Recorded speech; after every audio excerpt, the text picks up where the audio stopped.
Hello and welcome all to SDL. I'm your little cog champ Gearchief, and with me I got the Sun Wukong stand DivineApe. Divine, how you doing? I'm doing great, man, and I love Sun Wukong. Let's be clear. No, that's why I said it. That's why I said it, man. I love personally. I love him too. I love the whole lore behind him. He's such a fun. He's like an anime character in history, right? Like, have you read some of that stuff? It's crazy. Yeah, Uh, Wukong is fantastic. Thank you for joining us today. Today we got Sunbreakers versus Wild Inferno, and if it's anything like the rest of this season, it should be very interesting to say the least. I'm excited to get into it. So seeing these teams, I gotta say, I see a couple of friendly faces on the Sunbreakers. Got Virtually, Darknms, Dracull, NoboFish, Phoenix. These are all exciting people I see, and some new people on Wild Inferno. We got Venom, TeachLikeADad, and I just think, from what I've heard from some of these names, it's going to be an exciting game already. Yeah, Sunbreaker's looking sort of like a stacked SDL roster. You know, there's a lot of names we've seen from the previous A season. lot of veterans, yeah. Yeah, a lot of veterans from previous seasons. So it's gonna be great to see how they match up versus Wild and Inferno, because while you're a veteran from last season, and it's like Wild and Inferno has stuff to look at, like, you know, what they do, as well as Sunbreakers don't know what Wild and Inferno are going to do, what they're going to bring. So it's exciting to see who. There's an interesting argument to see who has the actual edge here. I think it's all going to be based on these picks and bans. We see each team taking their time with them. But we got some pretty standard bans. Kali coming out. I haven't really had the opportunity to see why she's so scary, but that's probably the reason why I haven't seen it. Yeah. No one person did it one time, and no one wants to risk that again. Thor and Baba Yaga coming out. Thor is an obvious one because it takes you to the skies, lands on you, stuns you, spins, and he's out before you even know what the hell happened to you. But we got Baba Yaga and Marty. Ape, what are we seeing here? I mean, all pretty standard bans. I think Jungle's super strong, so it's smart to see Kali and Thor go first. Martichorus, arguably strongest guy in the game, so he's got to go before he first picked. Baba Yaga has one of like the most optimized mid builds right now, just being able to get so much damage and so much protections so early. This is a really tough card to deal with. So just smart first 4 bans, and then to round it out with Robin, who's a guy that is just so tanky and so hard to kill. He's got to go.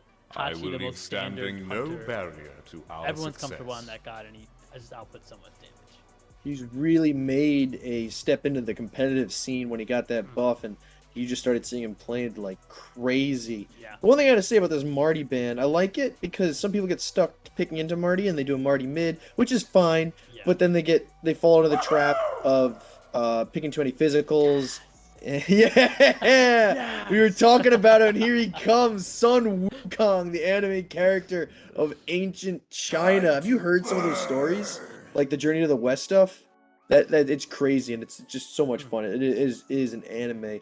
And then we got Agni coming out. I gotta say, I love this mid pick. I love the bombs, the stuns. He has such great utility and just such a good way to deal damage. Just disperse his damage out, and just such a safe way. And then we got Cullen coming out. Haven't seen him in a while, but I gotta say, he's one of my personal favorites, especially when you wear the werewolf skin. Mwah. Yeah, Cullen actually has a lot of really cool skins. I think Werewolf one's cool, the E United one's cool. We can go on and on about. I actually like the frog one. I know a lot of people don't. But yeah, Cullen, smart pick into the Sun Wukong. Wukong's kind of a guy that's going to play the lane passive, and Cullen's going to be able to abuse that, sort of look for early pressure, you know, expect Wild Inferno to maybe look at blue buffs early, just to make sure like Wukong can get behind it and sort of get punished for playing that passive style. I'm gonna be straight with you here. I thought the frog skin was okay. I didn't understand why it turned into a frog until someone essentially smacked it upside the head, goes, "It's the prince and the frog." Yeah. Yeah, I sat there and just my mind was open. I'm like, oh, now it makes sense. Yeah, I wouldn't have admitted that if that was the truth. No.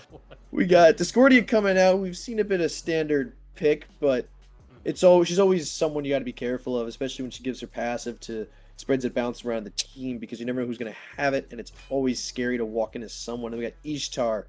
who's always a good pick. Good range and coverage with those buffed autos, as well as a CC immune ultimate that lasts for a while into a cripple stun. Just a good all-around god. Yeah, just running out the bans here, we have Rama and Bakasura. And then for Wild Inferno, they're banning the Horus, which I actually don't think the Horus would have actually been like too good into like Ganesha, because he does struggle to get in a bunch. And same with Kakulin, because he has so many CC immunity in the kit, so it's an interesting ban from Wild Inferno. But looking at just the top three, I really like the top three from both teams, from Sunbreakers and Wild Inferno. You got the Trickster God coming out. I've been seeing a bit more of him, and I'm interested to see how they make this Loki work, because if they can take advantage of that invisibility, he's huge. One thing I noticed about Wild Inferno, those last two picks were more aimed at global supports. You know, they didn't want anyone airdropping in unexpectedly, which I gotta say, I cannot blame. It's all fun and games when you see that big circle telling you that someone's coming in to just help ruin your day, and then you just never want to deal with it. Izanami coming out. I haven't seen much of Izanami in SDL lately, but I'm excited to see her because she could be a huge menace, especially with those autos that passes through waves, and she has that line ability. The only thing she suffers from is CC immunity, because all she's got for escape is that dash, and if you can get the Loki cripple on it, that's about it. Camazot's coming out for the jungle, which I gotta say is very interesting to say the least. Season of Souls, and he's gonna be sucking up some soul essence, so maybe that's a minor buff, or maybe I'm just full of lies. So we shall see. Greetings, friend. Yeah, Kamazot's always been an interesting jungle pick. There have been times where he's like in and out of meta, but he's always been more of like a solo laner. So I'm interested because it's definitely not Kakulin jungle, you know, unless I have to eat my words here. But so Kamazot's in the jungle. I think what he brings is he's able to stack his like vampirism passive really fast in the jungle. So I expect to see a lot of early rotations, sort of around like from levels like 3 to 5. You know, onto gods like Agni or Ishtar, who struggle to get away from like that bat out of hell. So that's what I'm expecting to see from Kamazot's. Kept rate around it out might be a bit of a problem for Wild Inferno, because if you just can't lock them down. If you try to lock down a character, right? All of a sudden, Kepri throws the bubble up, they die, and then everything you used on that one person is dead. So Sunbreakers gonna need to find a way to take advantage of that and spread the damage, and we'll see what can end up happening, how they handle it in game, and we'll meet you on the battlefield.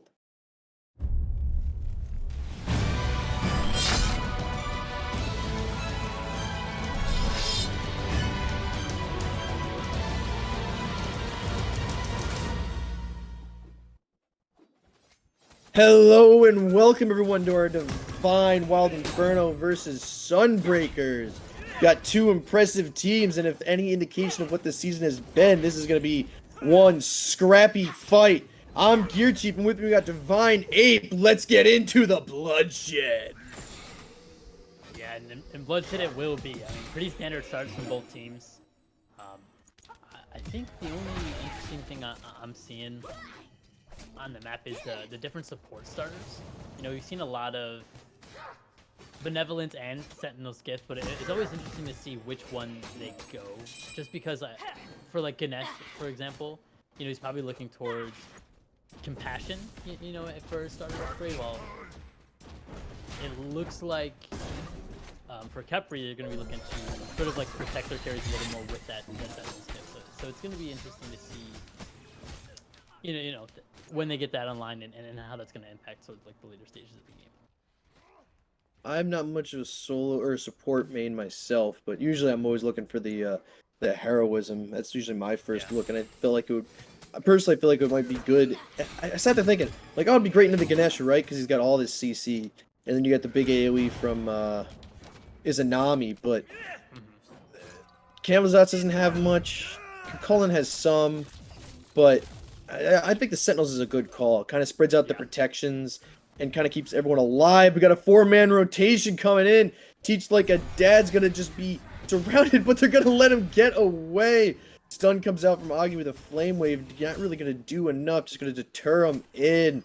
But Kamazot's is around the corner looking a bit out of place.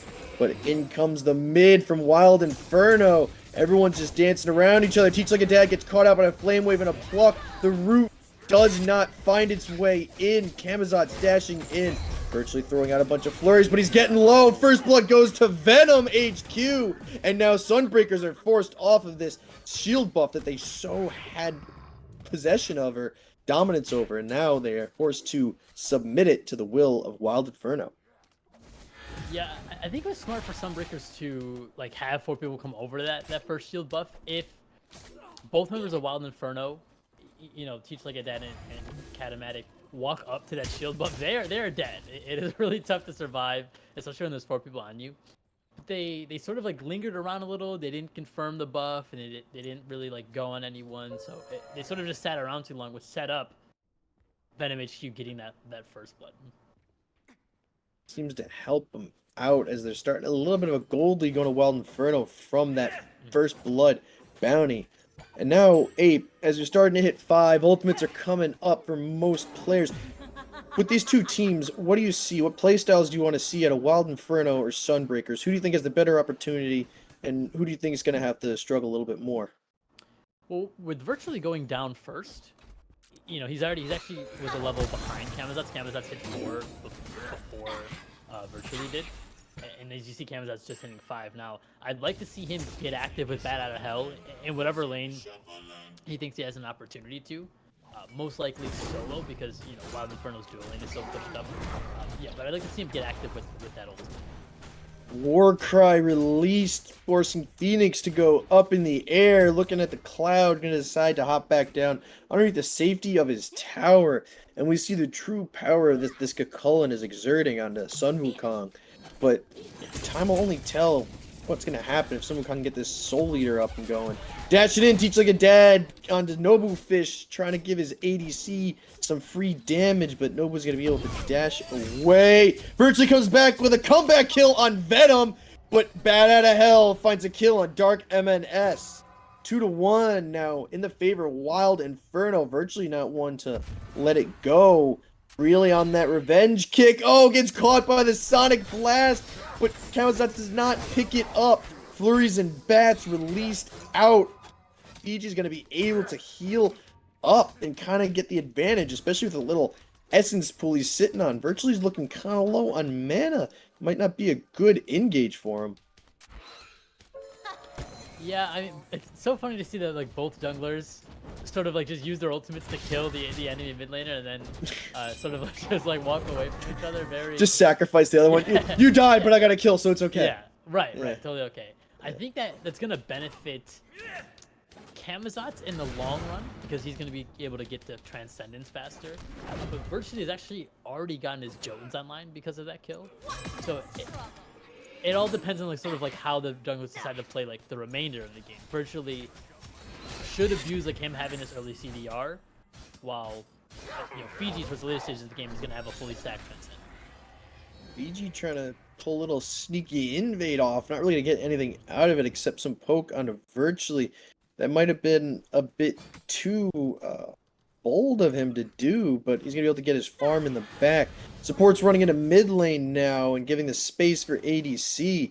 Game's kind of going a little bit slow, but that's what you kind of want, right? You want to try to get that one level a minute so you can really pop off in that big fight at the end, right? Sometimes it's not about what the buildup is, it's just about what you do in the end. Oh no, Virtue's coming in. Fiji can't see him despite having the ability to see Invis. Doesn't hit the Sonic, but Virtually gets the kill onto the Kamazots. Now the Gearchief's looking a bit in trouble, getting plucked out. Phoenix is low. Indigo dashes out, but here's 4. The rotations are huge for Sunbreakers. Phoenix gets a kill onto Indigo, and now Sunbreakers have the advantage 3-2, but still down about 100 or 400 gold or so. But they're slowly clawing it back. Sunbreakers, these rotations are just these are just amazing rotations. They're doing whole team rotations to each lane. This is the second time we've seen Sunbreakers group as 4 in the first, 7 minutes. Which you really do like love to see that, you know, especially from like, because you really only see that at like the highest level of play, just like staying together because you know that it's strength in numbers. But Sunbreakers really like just making sure that every fight that does happen that multiple members can be a part of, that they are. Which, as we get towards like the later stages of the game, that's gonna come up big, especially if they're there to a fight much before Wild Inferno. Rotations from Sunbreakers can give them the edge, but you got to be careful. You don't want to rotate too much and lose farm in your lane. So there's a bit of a balance. Indigo kind of pushing his way onto Phoenix. Phoenix managed to get out, but just barely. Sitting that tower line, Indigo is going to start exerting pressure. Zanami's looking a bit low in this ADC lane. Good ups on NoboFish for getting some pressure, but might get a bit too much. Was there a ward? Was there some? Doesn't matter. Here's the blink. Here's the bats. The bats hits the bastion and gives NoboFish the space he needs. That was unfortunate. That was perfectly timed for NoboFish. If those bats hit, I think he might have been in a bad spot there. Agree. If those bats hit, he's slowed. He's got like the dot damage on him. You saw TeachLikeADad use the Dharmic Pillars there as well. And then Bat Out of Hell was available, so if they got around 40% HP, they could have used that to clean up the rest of the kills. So very fortunate for NoboFish that those bats hit the bastion. But you saw Sunbreakers actually, they grouped up to get the right side mid camps because they knew most of Wild Inferno was on the left side. So just really a heads up for them to sort of take whatever Wild Inferno is going to give you. If they're going to gank over on the left side and exert a lot of pressure there, they're going to get both mid camps. And I'd like to see that towards like once objectives start becoming an option on the table. I'd like to see them do that. Virtually abusing the invisibility, uses Assassinate, but goes into a CC immune Camazons. Bat Out of Hell gonna get him away, but Virtually doesn't know when to quit. Gonna take it as a win and see if he can get anything out of the rest of the jungle, but there's nothing left. Unfortunate, but he's still here. The XP camps are coming up, but he's looking to fight. Virtually trying to go in, but just pushing away. Might get caught out. Invisibility gonna help him sneak away and give him the space he needs. TeachLikeADad's gonna make sure he doesn't get any second ideas and not let him get in that back area. Virtually has been very, very aggressive throughout this whole game. Despite being first blood, he has not let that really affect how he's playing. And that's going to be very detrimental, or it can be very beneficial. Because sometimes it's a matter of, I'm not going to let this take me down, and I'm going to keep pushing where they don't understand. Or it's a whole, I haven't learned my lesson thing, and you have to beat it into me. But I think at this point, it's definitely beneficial, because Virtually is out making the rest of the enemy team scared. He's really using Loki's invisibility to a T and just taking advantage of every second that he's got wall cloaked. Virtually looks really comfortable on the Loki. I wonder if they're like a Loki main. I'm really unfamiliar with it. They play Loki sort of like the gremlin I know Loki is, just sort of like hovering around the jungle. Like you hear the invis, and then you're like, oh man, like where is he? Doing a really good job of committing a full kit into Fiji, because if Fiji gets caught lacking, doesn't get Bat Out of Hell in time, he's just gonna die to the full kit of Loki. Let's see what's going on here again. Both jungles are really looking to invade on each other's space, not respecting each other's jungles. So I think this might be a game one in the jungle by either one guy getting too aggressive and trying to take too much, or one not taking enough. In the middle lane, we got a nice dash stun root combo coming out for Wild Inferno. Not gonna do anything. We got a blink and an Assassinate getting caught out, but Venom has too much health. The beads are gonna get him out of there.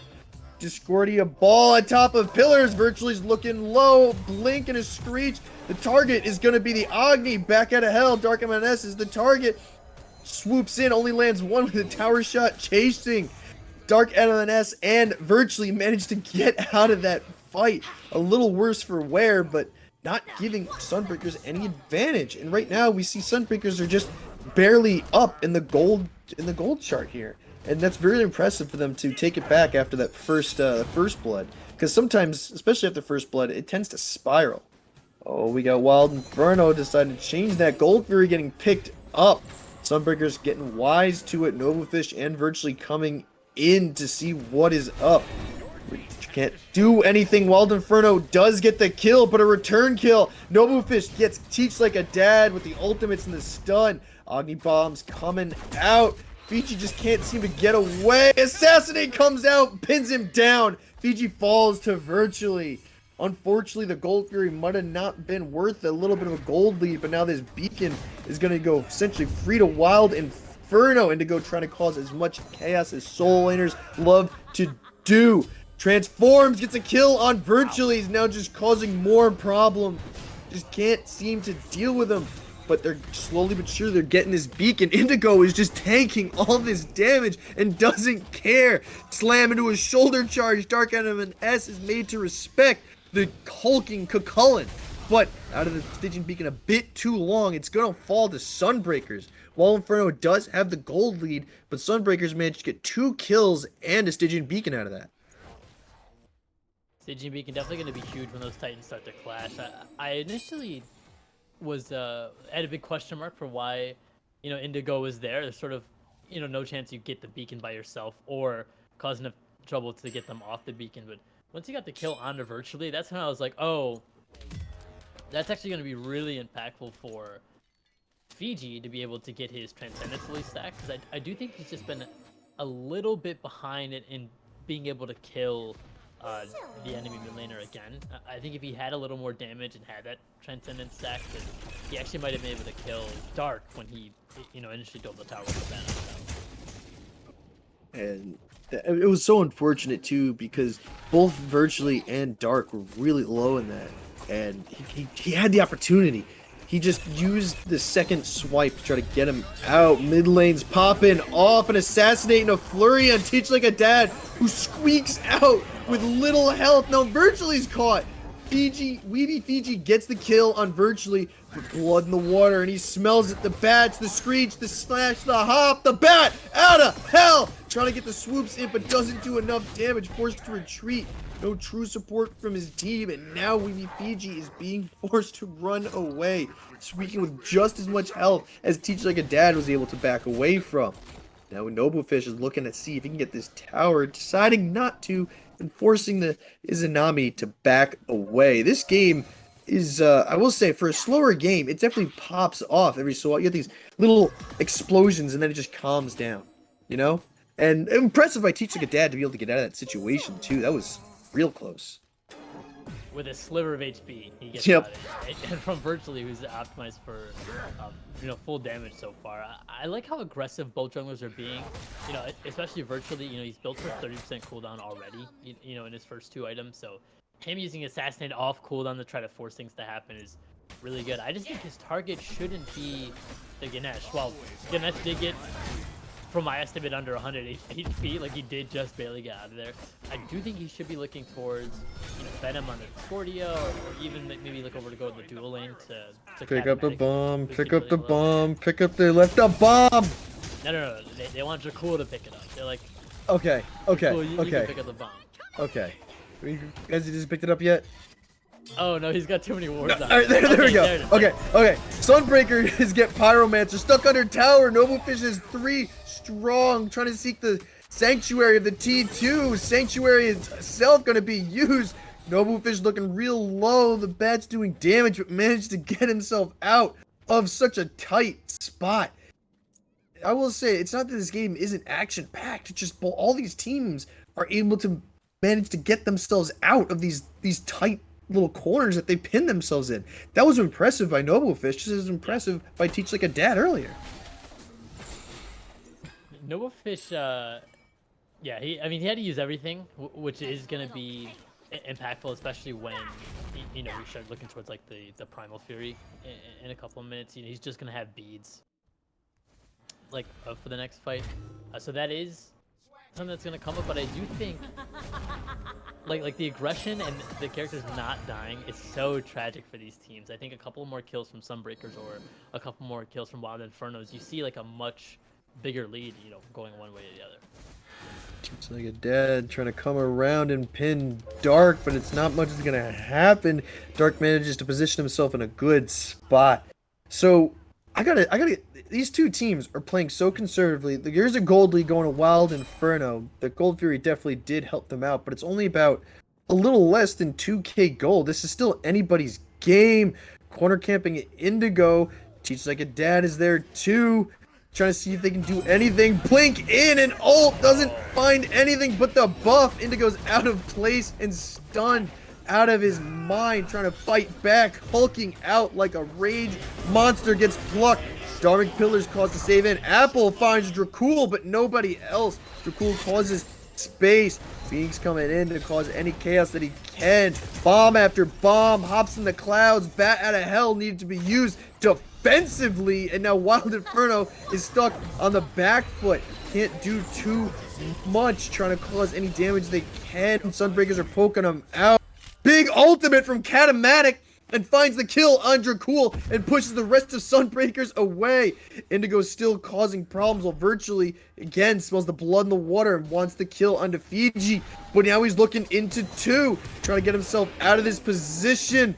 Gold beads being used, and he's managed to get away, but such an unfortunate teleport. But the Mesmerize comes out to save virtually from an unexpected fate. Phoenix trying to go in to show some face, not let this Primal Fury go for free. Virtually not knowing when to quit, decides to come back into the fight as well. Sunbreakers posing up to try to steal this. Gold Fury's gonna be dropped. Phoenix causing so many problems, gets a kill on Katamatic, but finds an apple for his trouble. That's been used for the 2nd time in this fight. Indigo's coming in, Darknms, revived by the Kepri, but is in a bad spot. He's got a hulking Cullen after him, but virtually finds a kill on Venom. Indigo finds Darknms, but finds himself in a bad situation.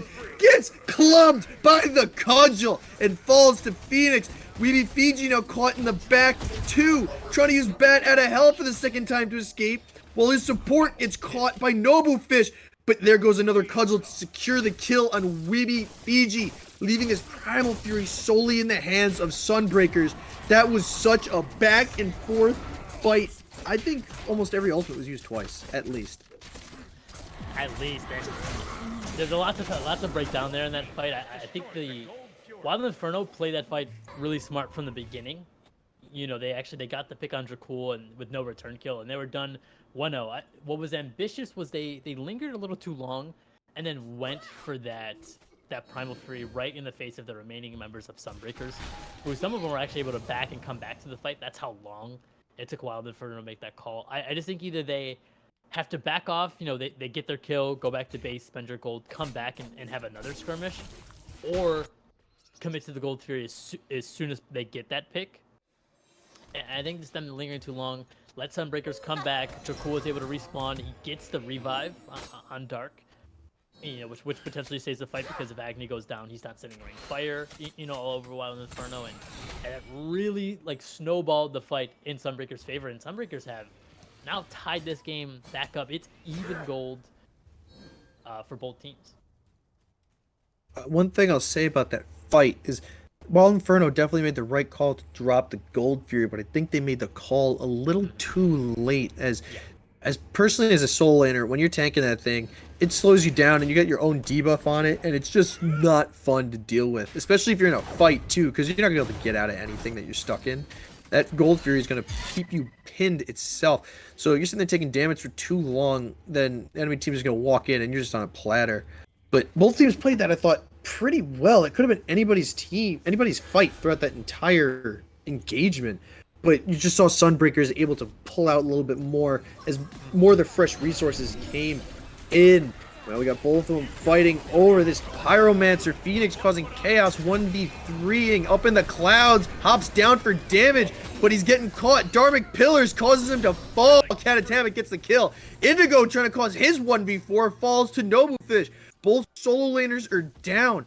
But I believe that we got the Sun Wukong, who may have poked out the enemy team just a little bit more. Sunbreaker's going to confirm the Pyromancer. Bomb sitting there, but we don't have to wait long for Virtually to pick it up. Dash into a stun, catches Dracull. Dad gets caught by a stun himself. Virtually going in. Bat's causing issues, can't really find it, and now poked out. Wild Inferno's kind of backing away, but wants to take this fight. Both teams are apprehensive, or just both going to decide to kind of split apart and try to take whatever they can.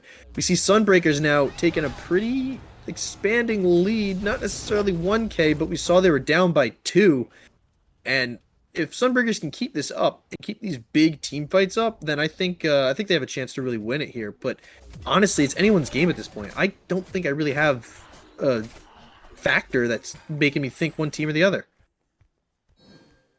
I'd give it a little to Sunbreakers. I think the past 2 fights have gone better for them, with the first fight being that big deicide on the Wild Inferno and the time to catch up, as well as them getting the Pyromancer. What was interesting is we saw Indigo and Phoenix both sort of dive into the enemy entire team and try to create some space, and they both. All 4 members of Wild Inferno understood that they needed to kill Phoenix right then and there, and then the other remaining 4 members of Sunbreakers understood that they needed to kill Indigo there. In the future, I'd like to see, them both play that a little safer. I just think, like, they sort of both their deaths were kind of for nothing. Obviously Sunbreakers do get the Pyromancer out of it, so you can argue maybe Phoenix's death was worth. But I think that would have happened regardless if they had like a traditional 5. So I'd like to see both players just play this a little more passive. One big problem about a solo laner is you have to dive in the backline and take those 1v3s, 1v4s, because you're hoping that it gives space for your teams. But that was just the awkward situation where rock, paper, scissors, you're both using rock, right? Where teams just sit there and they turn to the other solo laners and they kill them, so now it's a 4v4 instead of a 5v5. So I think that was the big issue there. Both solo laners, I feel like, did what they needed to do. They just got caught in the position where the rest of their team was looking at the other solo laner, so the opportunity they made couldn't really be taken advantage of. But maybe it could also be said that they should have backed out when they realized it. But there's always the fog of war coming in, of blinking and ult. NoboFish is the target. Bat out of hell, trying to die, manages to get the revive off from Kepri right into the Dharmic pillars and falls to Katamatic. And now that Sunbreakers are looking 1 down, Katamatic finds a double kill on Dracull. Phoenix trying to create space and get away, and so is Darknms, but looking in a 5. Stuns are coming out. Sanctuary's not going to be enough. Triple kill Katamatic. Quadra kill being taken away. Indigo getting the kill on Darknms. While we see Virtually is trying to take his tier 2 in the left lane, possibly even a Phoenix maybe, to try to make up for this Fire Giant that Wild Inferno is most definitely going to pick up. But I'm looking at it right now, and it's 11-11, and Sunbreakers are still up by a couple gold. Virtually not to be outdone is going to try to go for this Phoenix. But I think Indigo might actually be able to push him away. And if I'm Sunbreakers, I'm asking, Virtually, where were you? I feel like he's one of the highest levels on the map, or he's one of 4 or 5 level 20s. He's relatively full build.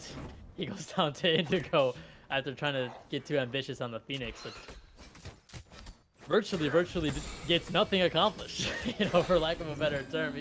He split pushes tier 2, gets some damage on the Phoenix, but the rest of Wild Inferno just kill 4. Katamatic does a really good job, gets the triple kill, and they get Fire Giant, and to put themselves in a position to sort of run away with the rest of this game, all in the back of Virtually just not showing up to the Fire Giant. I will say, you can definitely see that Wild Inferno has made a battle plan, because 3 ultimates were expelled on NoboFish, and they wanted Nobu dead, and they got Nobu dead. So, and it seems like that's what works. Maybe if Virtually was there, he could have helped out and thrown damage the opposite way to try to get him forced out. But XP's looking about even, but this gold difference is starting to take off. Wild Inferno's got about 3k gold lead with that Fire Giant in pocket and a pseudo deicide. I think that Wild Inferno is starting to look really good. Sunbreakers needs to come up with with another battle plan, something different. Maybe protect the president when it comes to Nobu, or just trying to have their whole team there.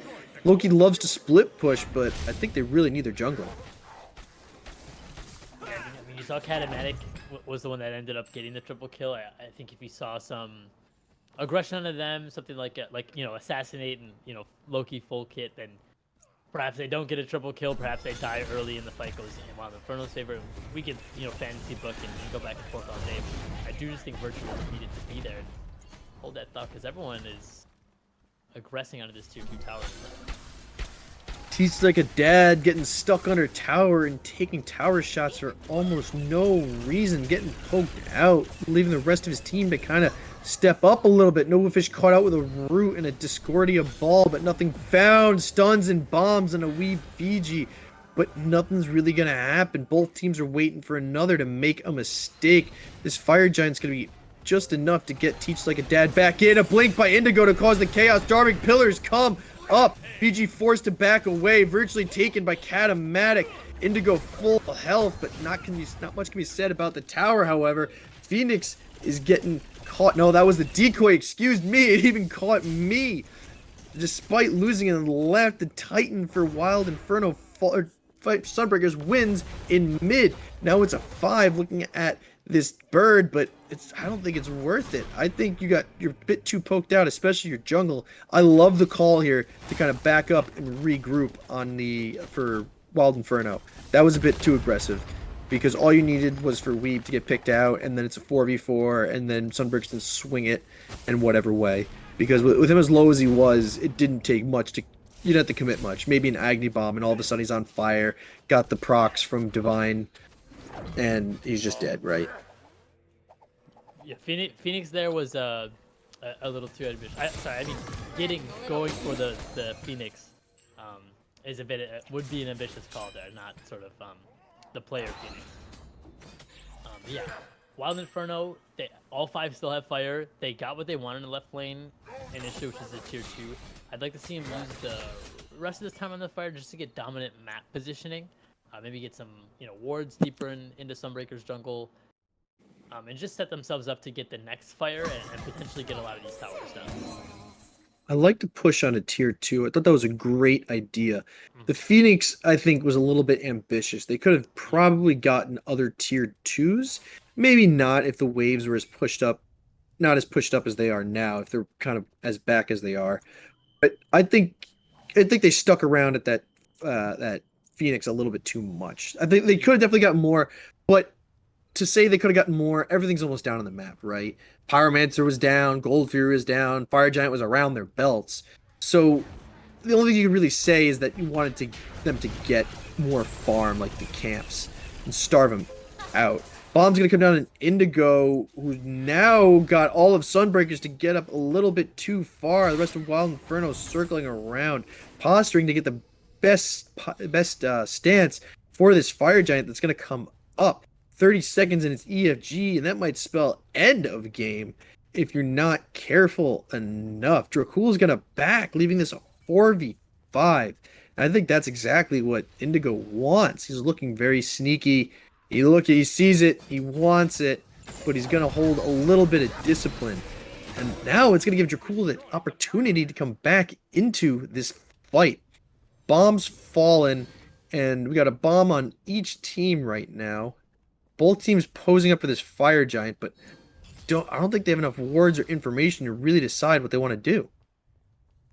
Yeah, this is the typical Fire Giant dance, except, just like you said, there's really not enough vision for either team to make an educated decision. This sort of they're going to dance around it. Should both be looking for one of the other members of their teams to sort of walk out of position and get picked, and it looks like that's going to be Fiji.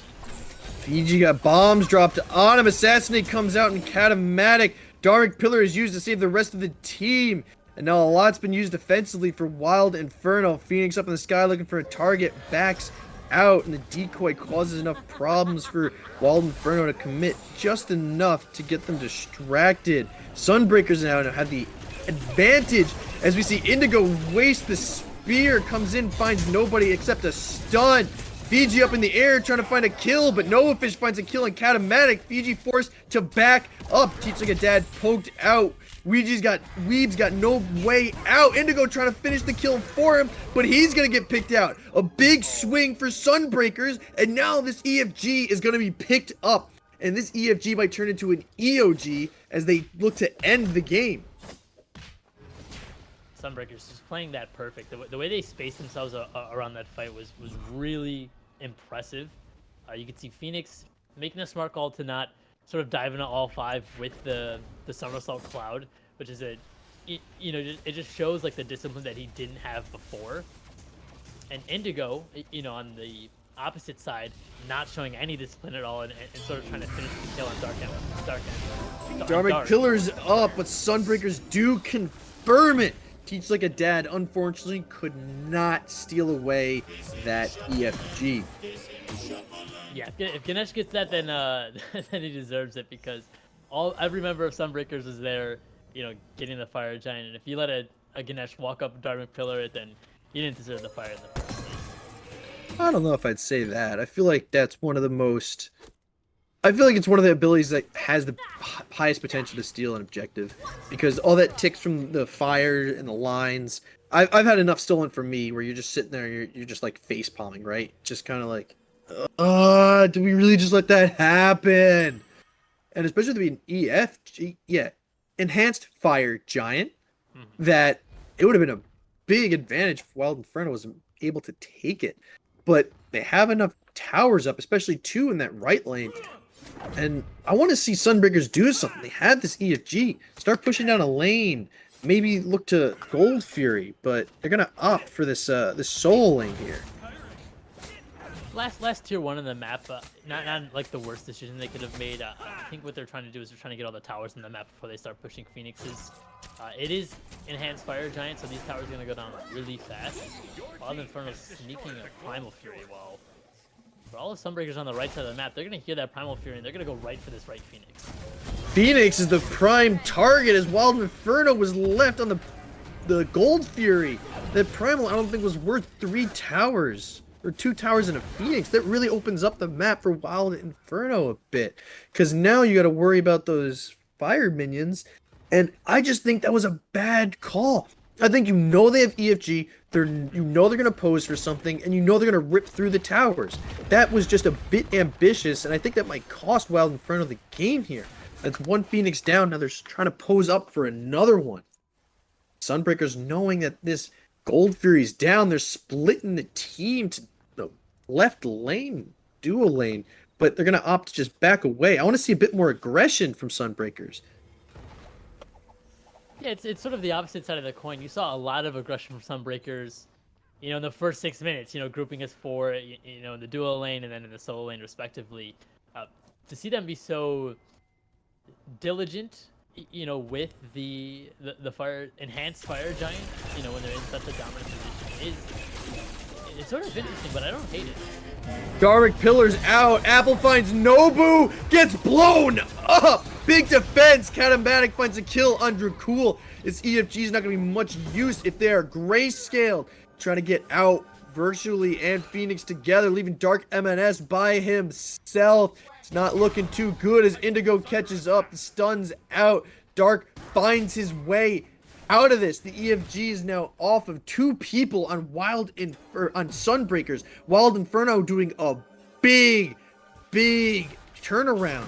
And I think it all comes back to that battle plan of just crashing on NoboFish.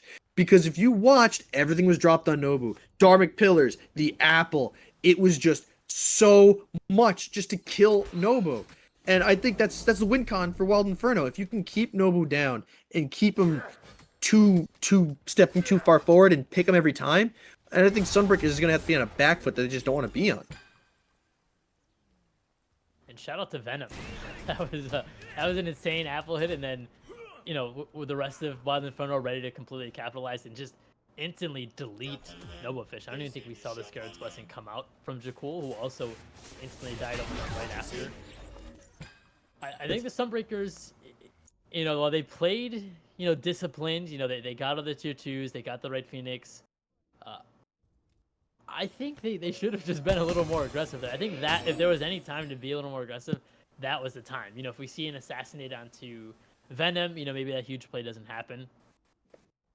And if we just see like just a little more, I can't think of another word than aggression. We just needed to see them, you know, go for these Phoenixes while they have that EFG active. But not all doom and gloom. Oh, I mean, it looks like they're setting up for the next enhanced fire giant. This one's potentially going to decide the game.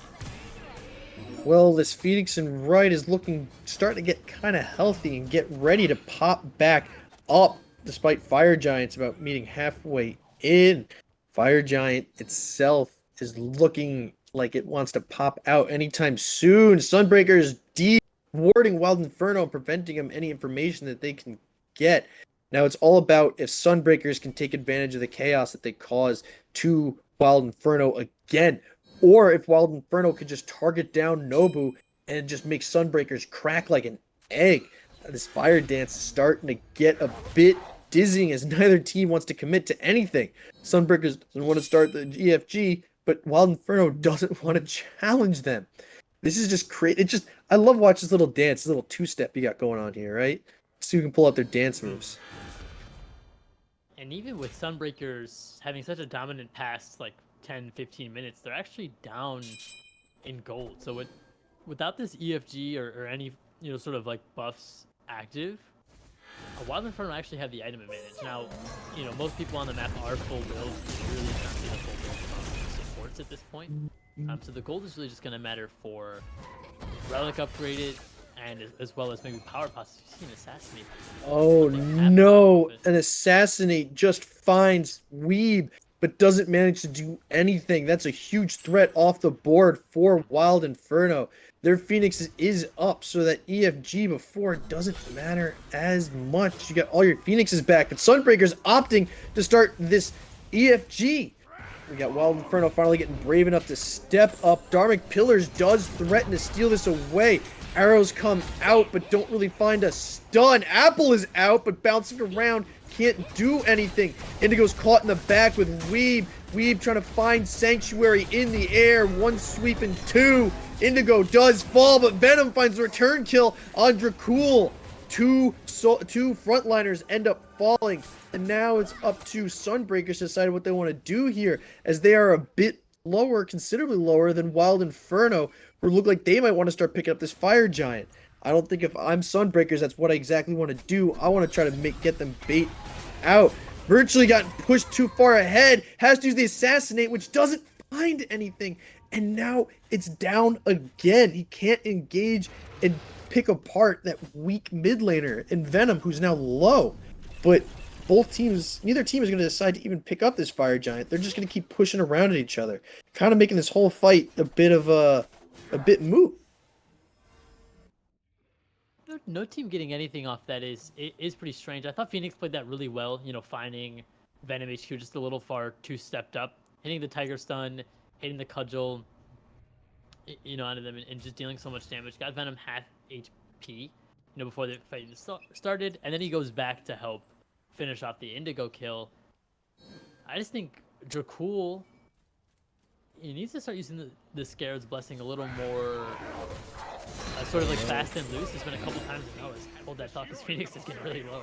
Oh, forced into the air, caught the apple, does the damage, but between the heal and the shield from Prid when he's gonna get out, he got baited into that corner too. He didn't know what he was going into. He's like, "Oh, I'm gonna get you," and then just immediately just surprised and beaten out. Indigo trying to poke out Sunbreakers, but getting forced back.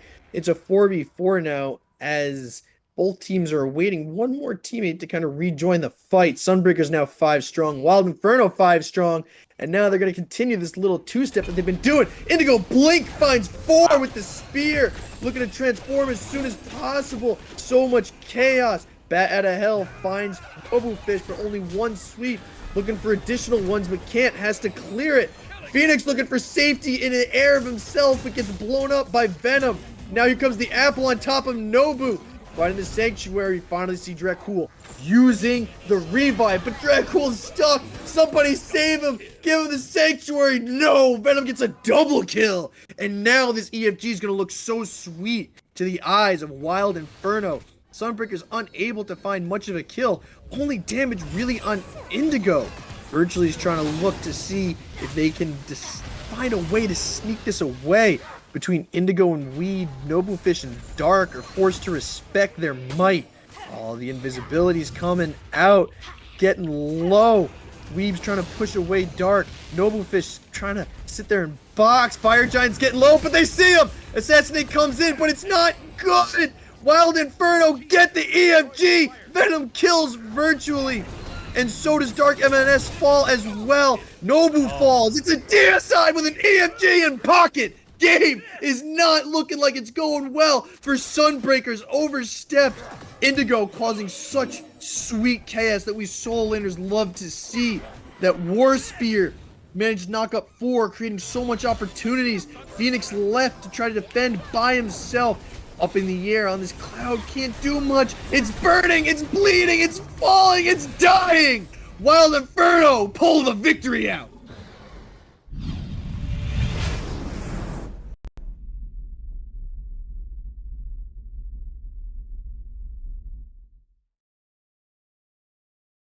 Ooh, I love those animations, man. That Wild Inferno so one good. is clear. Yeah, they are, right? And one cool thing about seeing like these most of our games going about 3, you can see a whole bunch of different animations. So that's just a little little brag on our part. But that game though, wow. It was constantly back and forth. There was no point where I thought, "Oh, this team's has it. This team's fighting better. This team could do it. They can't deal with this guy." It was a constant back and forth, and each fight was unique in its own way.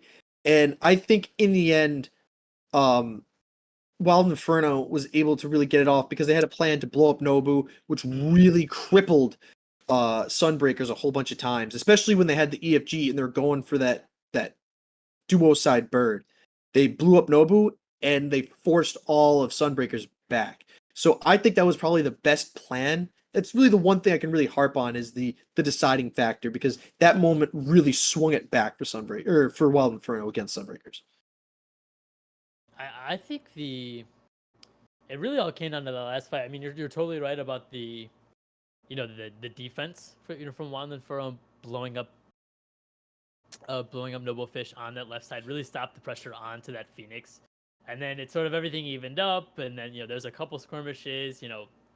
This team gets this objective, this team gets that Phoenix, and it all came down to that last fight. And Wild Inferno did a good job. They got Sun Wukong Somersault Cloud and his Pridwind effect off, and then the next fight Phoenix played like he had both those available to him, and he did not, and they blew him up. Then they got another kill, and then EFG was practically free, except virtually hung back to try to make a hero play and steal it. And it was a decent try, but those are plays you gotta go for. Yeah, you gotta go for them. But they kill him, they kill the EFG, and then the rest of the game is a formality. They're just walking right down the middle lane. The game was over as soon as they got that DSI. Phoenix did everything he wanted to, but he was looking at 5 strong into Titan Pit with EFG. Yeah. I don't think there was much that Phoenix could have done on that Sun Wukong, but he really put a valiant fight up. I think the real deciding factor was that Wild Inferno managed to wait long enough for Sunbreakers to make a mistake. We saw a lot of dancing around that fire giant, right? Because they were all waiting for someone to make the big issue, and we saw Phoenix get poked out, which gave Wild Inferno the courage, and then that big blink. Indigo was huge, knocked up 4 and allowed his team to start going in, and they couldn't really find the bat out of hell too much value, but the knock-up split Dracull away, so all of a sudden they don't have their revive anymore. He's stuck on the other side of the wall. Now you're looking to the rest of your team, you're just systematically picking them apart one by one. And I think that's what, in the end, allowed Wild Inferno to do it. Because if you manage to split the team up, then that's where you find your victory. Yeah, no, I mean, definitely really good analysis there. I think as we get into game 2, I think I'd like to see the respect ban. Yeah, I was thinking the same thing. He called it just chaos. That's the name of the game for Soul Laners. This sweet, sweet chaos. We love to create it because if we can get you panicking, then our team can take advantage of it. Right, and Indigo hit a really big, 4-man knockup, in that last fight onto the Sunbreakers, who were all just a little too grouped up. So get the Cullen out of there. You don't want to deal with that again. Really, really smart from them. The rest of the bands are pretty standard. Marty, no one wants to deal with a Marty. Ravana, still scary in this meta. Baba, Kali, and Thor, all similar bands. The only different one is the one respect band we're talking about for Cullen. But like we've said before, we've touched on this. Nobody wants to deal with these characters. The stacking capability of Baba Yaga, the relentlessness of Kali, the global presence of Thor. No and we see that Ganesh is going to be picked up again first, this time for Sunbreakers. And the Cucullin takes the spot of the Hachiman ban from last game. So same exact bans, except instead of Hachi, it's Cucullin. I wonder if Wild Inferno elect to just pick up that Hachiman top 2 and sort of like cut their losses on the Cucullin. There you go. Yeah, that's exactly what we're gonna see as we see that locked in. Definitely gonna be for Katamatic there, who also had a really good game on the Izanami, picking up a triple in one of the earlier fights. So excited to see them on this god who's still a little better than Izanami. We shall fly together. Oh, and a Horus pick as well.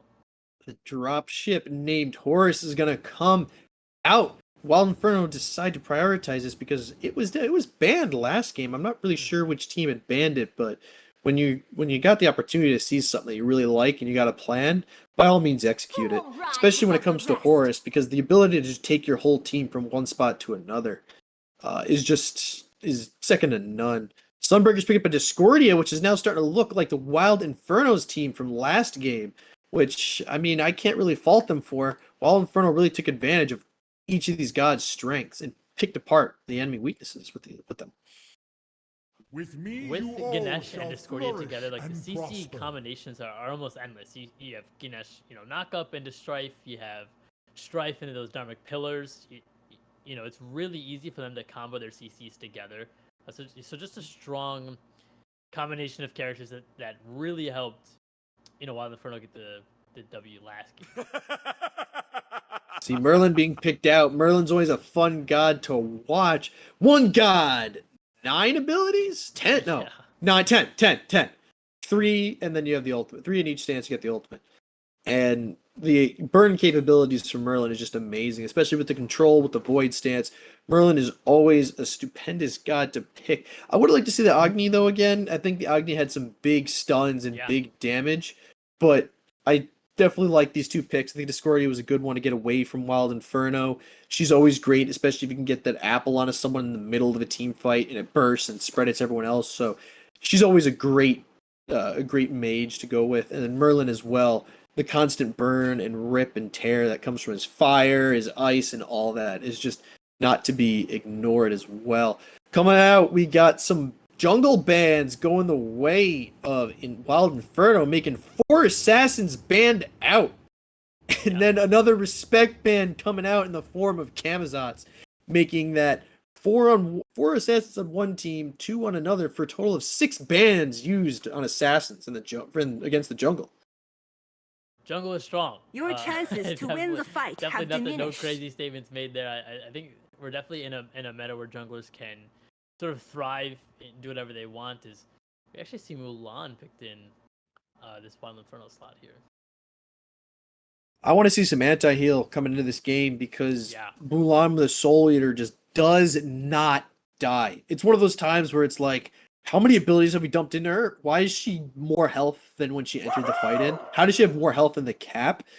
And now we see Sunbreaker's going to pull out their Sun Wukong again. Phoenix feeling really strong on this pick. And I got to say, he did look very strong as well. Just a bit over aggressive at times, getting caught out. If he can rein that in, I think this Sun Wukong is going to be a big issue. And now in jungle, we got Poseidon, a scary sight to see, especially behind virtually. Virtually had a really good game on the Loki. Was what I'd like to see the same sort of, not play style, but early game aggression. I think he had a lot of times in the early game where he was going for ambitious assassinates. Now, if we see Krakens like that, on top of something like a Strife from Dark, or even like Ultimate from Kernernos or Dharmic Pillars, we could see a lot of early deaths. And Kraken doesn't put yourself out of position like Assassinate does. So I really like the Poseidon here, especially if Virtue decides to go with the same type of game plan. Dashi coming out for Wild Inferno, which I think is a good pick, seeing as some of these gods don't really have any CC immunity in their kits, such as Poseidon, Ganesh. And I think Kernunos has his ultimate cleanses. Does it cleanse or does it not do anything? I've heard it cleanses, I've heard it doesn't do anything. So, but even so, you're gonna really waste the ultimate to try to stop. I guess you have to, right? Yeah. And then you waste it there to not get pulled, and then you don't have it for the fight. So that's a lot of problems that's going to come in the form of that Daji. And I think I want to see Sunbreakers kind of be a little bit more. I don't mean this, a little bit more intelligent, I think, and not in a bad way do I say that. I just think we want to make sure these fights have weight, have importance. What do we want to do with this? And I think that's going to be their chance for success coming to this game, which we will see you on the battlefield.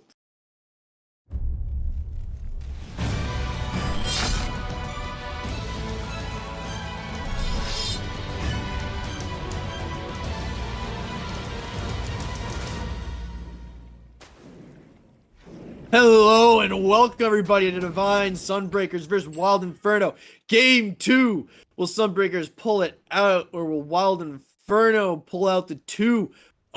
I'm Gearchief, and with me I have DivineApe. Let's get into the bloodshed. Yeah, and just looking at both of these drafts, like on the Sunbreakers and Wild Inferno, we really want to see. Obviously, Sunbreakers, you don't want to go down 2-0 here. Actually, that looks really bad. So I want to see some early aggression from them. I think they have a really good comp to do it. With Darknms, Discordia, with virtually on Poseidon, we have a high potential around level 5 to just blow someone up. In this mid 3v3. Yeah, mark someone with the apple and then hit him with a kraken, or I should say a quacken. I haven't seen that skin in so long. I cannot wait to see the rubber ducky come out. Coming in a bit aggressive, TeachLikeADad gets a stun out and the knockup. Dracull not looking too hot, but the bramble saves him. Nobu shows that he might as well be the support for his Ganesha in this game. And the one thing I want to say is with this Poseidon Daji, they kind of counteract each other in a way, right? But hold that thought. We got a stun out by Phoenix, who bops Indigo on the head. Gets the first blood on the side of Sunbreakers. Now, that's what Sunbreakers want to see. Yeah, exactly. Exactly. Phoenix, popping off, getting a solo kill. I think Indigo and Phoenix both had points in last game where they played very poorly and they played incredibly well. So I think this game, we definitely want to look at both solo laners. The thought again is we have more action in the duo lane. I agree, and we see Phoenix kind of dodging that gank over in duo, virtually trying to get a nice early gank on us. We know the Sunbreakers love early rotations. Not going to be able to find too much except for the shield buff. Now, back to what I was saying earlier. One thing I like about this Poseidon Daji thing is they kind of counteract each other, right? So, Poseidon kind of... Oh, hold that thought again! The solo lane! Indigo's getting low, gets bopped on the head again! Phoenix does not want me to complete my point, but sir, I'm going to do it anyway. So Poseidon's got the cripple, but Daji's got the knockback immunity. And I was able to get it out, but it seems like Sunbreakers doesn't want me to. TheWeebyFiji falling low. Managed to get away with a hop. The cripple doesn't stop him this time.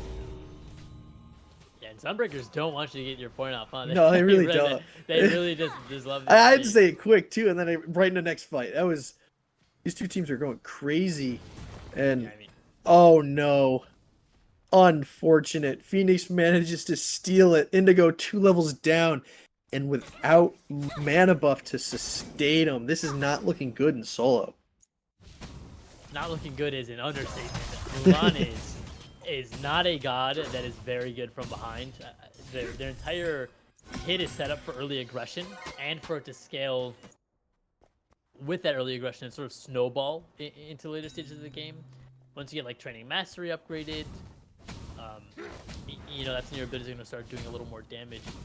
On top of the fact that he went warding Sigil, so we're not going to see a lot of early game damage from Indigo as well, not opting to go that blue stone. I think them being this far behind, you have to just sort of leave them on an island because Phoenix can do no wrong on the right side of this map. Especially with his ultimate up now, but Mulan's got their ultimate too, so it might give him some reprieve, but no mana is really going to be a bit of a problem as Indigo's gotta conserve the mana best they can. Especially a Sun Wukong who's just going to sit there and cudgel you all day. So, despite these 2 kills, Phoenix obviously playing like an absolute monster. Oh no, Wild Inferno looking to get the kill. Can't get it around. It's ADC on ADC. Support and support. And the Winions confirm the kill for NoboFish. Well, Dad gets the kill on Dracull. Nobu getting a bit brave. Dash stunned and a knockup for his troubles. Weeb looking to see if they can take advantage. Here comes the blink and a scratch. Damage is out. Palau is up. Nobu gets the distance. Nothing found with the Palau. Good job, Nobu. Very good way to stay safe there and manage to pull your way out of a very sticky situation. Yeah, Palau chains were inches away from Nobu, and I'm gonna get out inches away off his life. And Sunbreakers have played this early game incredibly better than last game. This is the exact adjustment that we wanted to see from Sunbreakers. I think the early game was a bit shaky and a bit back and forth. This game has looked like all of that. Phoenix hitting 2 solo kills. You saw the trade in the duo lane, but getting the ADC is going to be way more impactful for your own game than killing a support early. So that's just going to be in Sunbreakers' favor as well. And it looks like they're looking to get more in Wild Inferno's jungle. Phoenix stealing another blue buff again, starving this Mulan out of mana. This is going to be very important to see if they can manage to just completely control it. If you control a solo's blue buff, you control them. Because you're forcing them to back when they don't want to. You're forcing them to play more dangerous because they have to rely on their autos. And they have to try to get as much damage as possible. Because if you're a full mana solo, right? You're just throwing abilities out to try to kill it. They don't necessarily need to all hit. Maybe you can throw some to the opponent. But if you don't have enough, you have to be very calculated and maybe put yourself in situations that you just don't want to be in, Where now all of a sudden you have to get as much of the wave as possible with one ability. It puts you bad. Quacken comes out and gets the kill as it flies away. Virtually getting a kill and TeachLikeADad in the mid lane. And now we see 4-1 in the way of Sunbreakers. And no one on the map is tanky enough to survive Golden Apple and Kraken on top of his head. Even Horus in that CC Immune ultimate trying to, taxi his way out of there was not, going to get him to safety. He just goes down so fast. Oh no, Phoenix getting too brave and falling to Indigo, who confirms the kill. And now a solo kill for Indigo might push this solo lane in the favor of this Mulan. But teleport is up, so I don't think that the Sun Wukong is going to lose too much. Phoenix, I don't think they're really going to lose too much farm out of this as the minions meet. Gonna be a big shutdown bonus. Phoenix is 2-0, really far ahead of the Mulan, and also just another, sort of like blunder from Phoenix from being too far ahead. We saw he was ahead of Indigo last game and sort of stepped up too far and got killed it before EFG, and it sort of cost Sunbreakers the entirety of last game at the end. Phoenix just has to do a better job when he's ahead just to calm his nerves, and he's gonna cut him so fast. Dark falling down to Venom. Dracull looking the same way. Palau comes out. Oh, no CC immunity. Dracull's just waiting for fate, but here comes the Quacken for the save. Dracull gonna fall to the bleed damage of the combined damage of the Daji and the fire damage of Merlin. That's the second kill coming for Venom, and now it's 4-4. Sunbreakers does have a little bit more gold, but I think that might be in the about 1,000 more gold, but that might be really mostly from the First Blood bounty and a little bit of farming optimization. Mostly going to come from the First Blood, just like you said, and, Phoenix still needs to lose. That 1k gold lead is probably all on the Sun Wukong himself. So I don't think Wild Inferno is, completely out of the game. You could have made the case that Indigo was almost out of the game, but them getting that solo kill back onto Phoenix sort of will put them back in it. I think from this point, Wild Inferno just need to keep doing what they're doing. Looking for picks, getting the Palau, getting aggressive. Get Nash to sort of a free pull with the Palau every time. So maybe that's what you want to look for. I think Wild Inferno do have the damage to burst them down. But they've done a good job of sort of putting themselves in a position to get back into this game. With the Soul Eater coming out for this Mulan, the healing is outrageous. It doesn't matter if you can do more damage than she can, because she can just heal it all back up. And Sun Wukong kind of suffers a little bit. Gang coming out, the Quacken, but the beads and the Horus gonna get Katamatic out of danger. Unfortunate. Well timed beats there to not get knocked up by the attack. Be able to dash out of the whirlpool, which, you know, Poseidons typically aren't going to be ready for. Obviously, they think they hit the triple and then the damage is free. We're seeing more scrap, and Indo is getting kind of low, but he'll Soul Eater, you know, all his health back to full soon enough.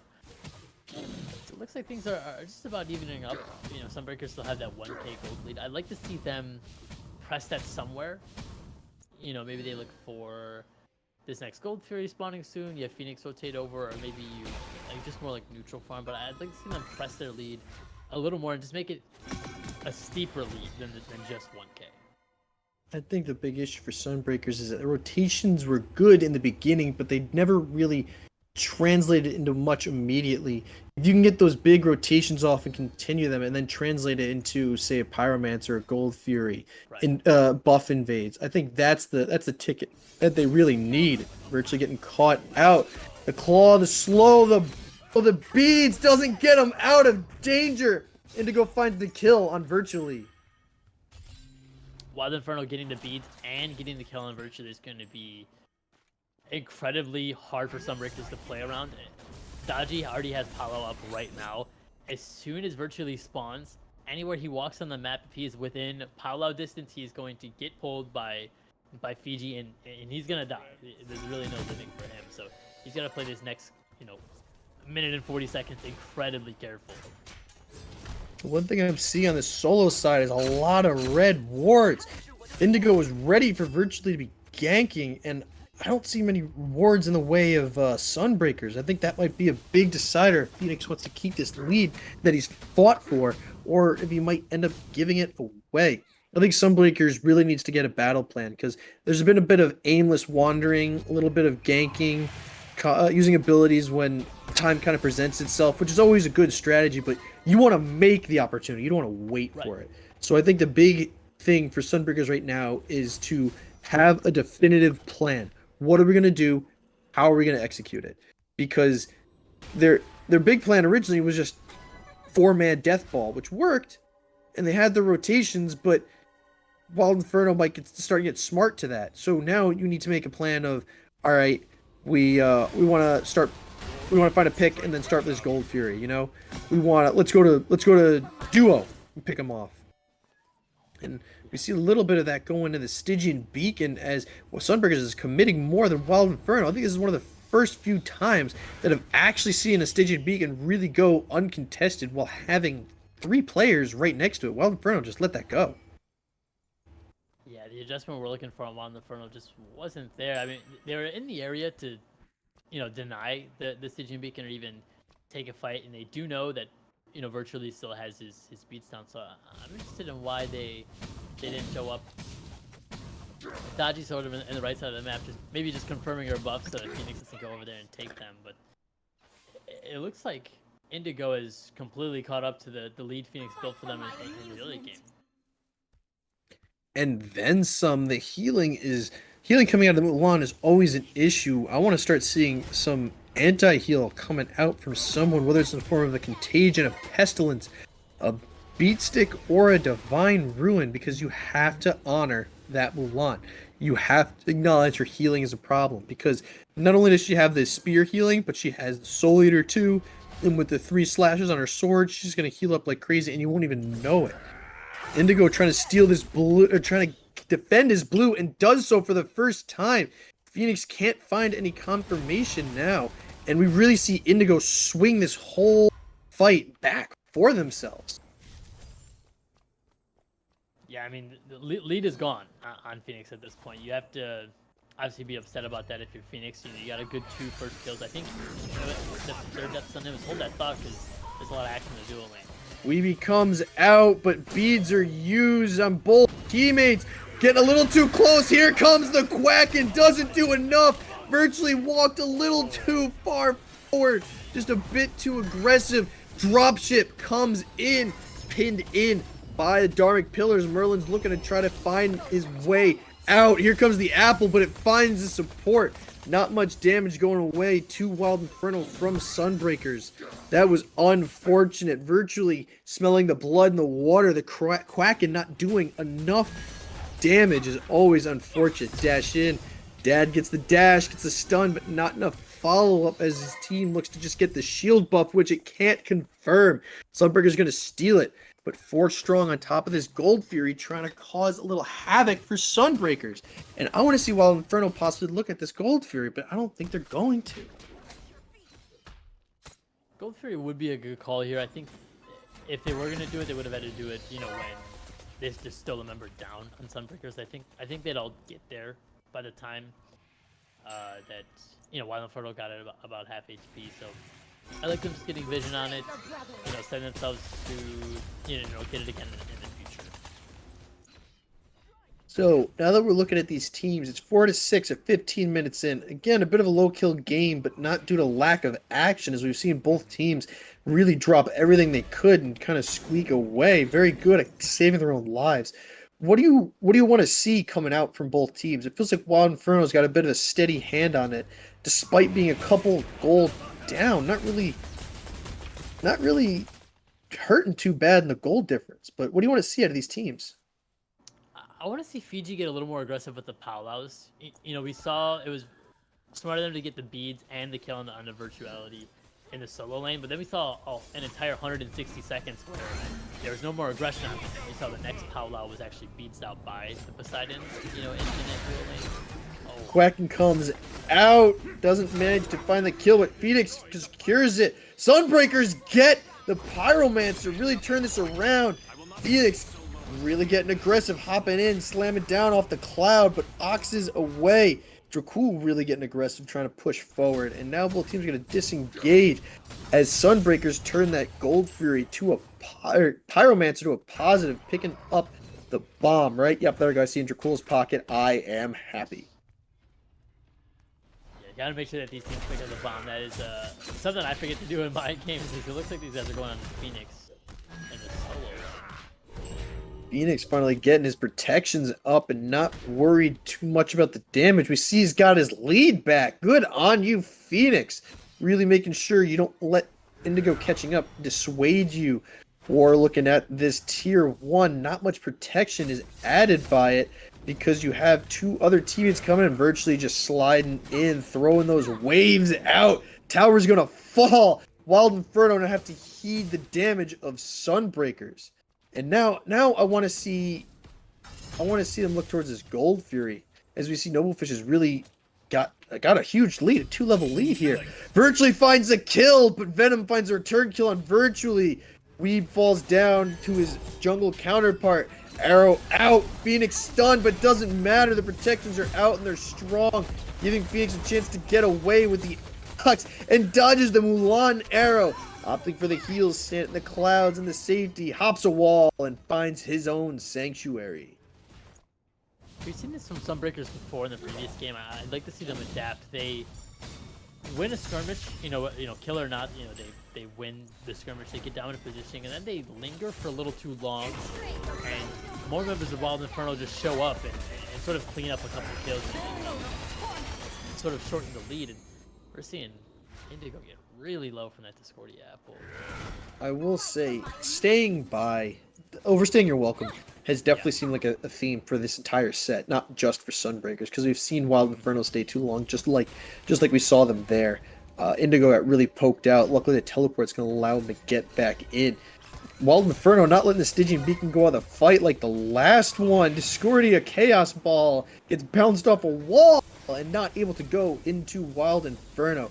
Both teams are sizing up, stepping into this little beacon to make sure no team gets an advantage. Dracull gets pulled, looking low. TeachLikeADad diving in, but can't seem to find any damage. Phoenix opting up in the sky despite being mostly full health. Sunbreakers trying to push away. Wild Inferno caught in a strife. Venom is low. Powwow out. Finds Dracull. Quacken finds the damage on Dad, but not enough. Dracull pulled in. Virtually pulled in. Phoenix pulled in. Indigo gets a kill on Dracull. Phoenix gets a return kill on Indigo. Oh, Wild Inferno's looking low. Double kill for NoboFish, who is now here, and he's ready to be a problem. Darknms stealing the kill away, not letting it be a triple kill. But NoboFish really showed up and showed up big, throwing those huge glaives, getting this beacon for Sunbreakers and turning that whole fight around. Up 4K, Sunbreakers looking at Gold Fury now. NoboFish showing up like, you know, Goku and Dragon Ball and just shows up. Oh my, you know, it's looking grim for you know, Sunbreakers there. NoboFish shows up 2 levels up on Katamatic, who has no impact in that fight, and just cleans everything up for Sunbreakers and solidifies their lead. They're running away with this gold lead now at 5K. I really don't know. While Inferno, they did play the fight well. I just think they had to know that NoboFish was coming because Katamatic was coming as well, and they had to get out. This Kronos, they'd let, you know, linger and sit, build his lead for too long. Level 19, 4 items down on an ADC. They're 3-0. They have to look to shut NoboFish down, and they have to do it soon before this gets too out of hand. We saw it work last game where they just targeted down NoboFish, but they also had the Discordia who could just huck the apple in the middle of the battle, and a bit more dive potential from the Hun bats because the safety that the bat out of hell really gives them. So the Daji has the opportunity, but the Palos, like you said, have been a bit questionable to say the least. In that last fight, it seemed like they pulled them away from the team, but both are engaging. TeachLikeADad falling really low, falling to NoboFish, who's showing why he's such a problem and why you have to respect him. Indigo opting to bow out of this fight. Katamatic trying to pull a virtually and split push. T1 falls into mid for Sunbreakers, and now they're opting to go defend their own T2. Phoenix showing up, not letting Katamatic get this next one. NoboFish is 2 levels up on everyone in the game. I'm sorry, at least 2 levels He's up maxed on out. Yeah, he's maxed out. Level 20. We don't see a single level 19 in the game just yet. He's got to be stopped. I can't say it enough. I think we need to see Wild Inferno play a little aggressive on these defenses. They have such a good comp for siege defenses. You have Hachiman, who will probably opt for that Odysseus bow, you know, a little later in the game. We have Merlin, who can just throw so many abilities out from and step away from the back of his tower. And then we have an ability like Paula, which you're able to, you know, pull people sort of into your objective. So we need to see Wild Inferno take more fights around either objectives or actual like towers and phoenixes, and sort of not take these skirmishes in the middle of lanes anymore. One thing I want to see Sunbreakers do is start throwing this 5-man stuff. Nobu's level 20. The only other person who's even close to him is level 19 on the enemy team, and it's the Hachiman, right? You only hit level 20 once. Take advantage of that. Really start pushing and throwing NoboFish's weight around and start beating down Wild Inferno. Because at that point, the idea is to just start beating their mentals down. Make them think that they can't do it or have to think of a way. Don't let any success go through so they start panicking and just throwing anything to the wall and seeing what sticks. If I'm Sunbreakers, I want NoboFish to start swinging. Fire Giant can be picked up. Is it a bait or a commit? All gonna teeter on if Phoenix can push away Wild Inferno enough. It's gonna be a bait. Sunbreakers looking to push out. Darknms looking to poke. Strife finds 3. No return damage, though Nobu is a little worse for wear. 2/3 health full, and now they're pinging back to see if they can pick up this Fire Giant again. But I think if you pick up Fire Giant too much, you're running the risk of Fire Giant doing the work for the enemy team. Wild Inferno backing up, creating a lot of space for Sunbreakers. And this either is the length of the rope that Sunbreakers needs to hang themselves by letting them take this Fire Giant too much, or it's just the space they need to confirm it. Is it a bait? Is it a commit? We shall see. Virtually backing out. Phoenix getting the space they can. Sunbreakers is definitely committing to this. It's fall down to less than health. Dharmic pillars are out. You got Pillar coming up. Quacking. It falls the way to Sunbreakers. Do confirm it. The commit is good. And Wild Inferno doesn't have much. All they got was a powwow strike on Dracull. Pulled him back in, but the dash got him out. Sunbreakers now has a Fire Giant with an Oni Fury up. I want to see them take this Oni Fury. I want to see them push in. Have the Fire Giant. Please use it to its advantage. Don't give up the tower. Find something with it. Make it worthwhile. You did a beautiful job at that fire giant. Use it. And beautiful job indeed. I think the Sunbreakers, they realized that, you know, they have Dharmic Pillars, they have Poseidon Kraken, and while the Inferno's sort of confirm on objectives is shaky at best, you know, you really just have Merlin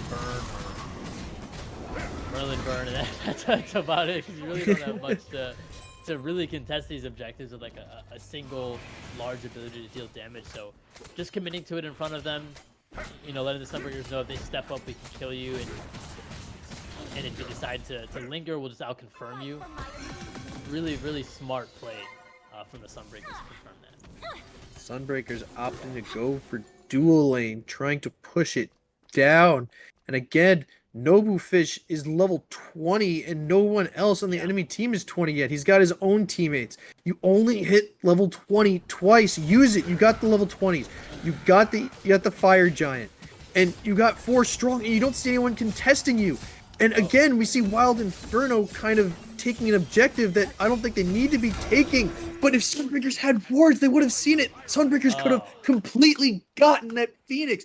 That is so unfortunate. The gamble actually works out for Wild Inferno this time. It sure does. I think if Sunbreakers, just like you said, if they knew that, you know, Wild Inferno was on that Pyromancer, they would have just ran down that left side Phoenix. Super dangerous play from Wild Inferno. But it's gonna sound weird, but they only lose all their towers in the middle of the left lane. You know what I mean? They don't lose the Phoenix for it, so not super smart play, but it does end up working out for them. And like I said about these Phoenix defenses, I actually think Wild Inferno are really favored in them, unless Sunbreakers have a lead like this, where it's 10k on top of the fire giant. I think Wild Inferno have to really play these fights perfect in position incredibly well, especially because they're probably going to be sieging against a Titan as well. Titans are bound to come out into the solo lane. The bell has been rung. They're ready to smack each other silly. I believe all the beacons have went the way of Sunbreakers, and it's just huge because they're going to be able to shred these Titans.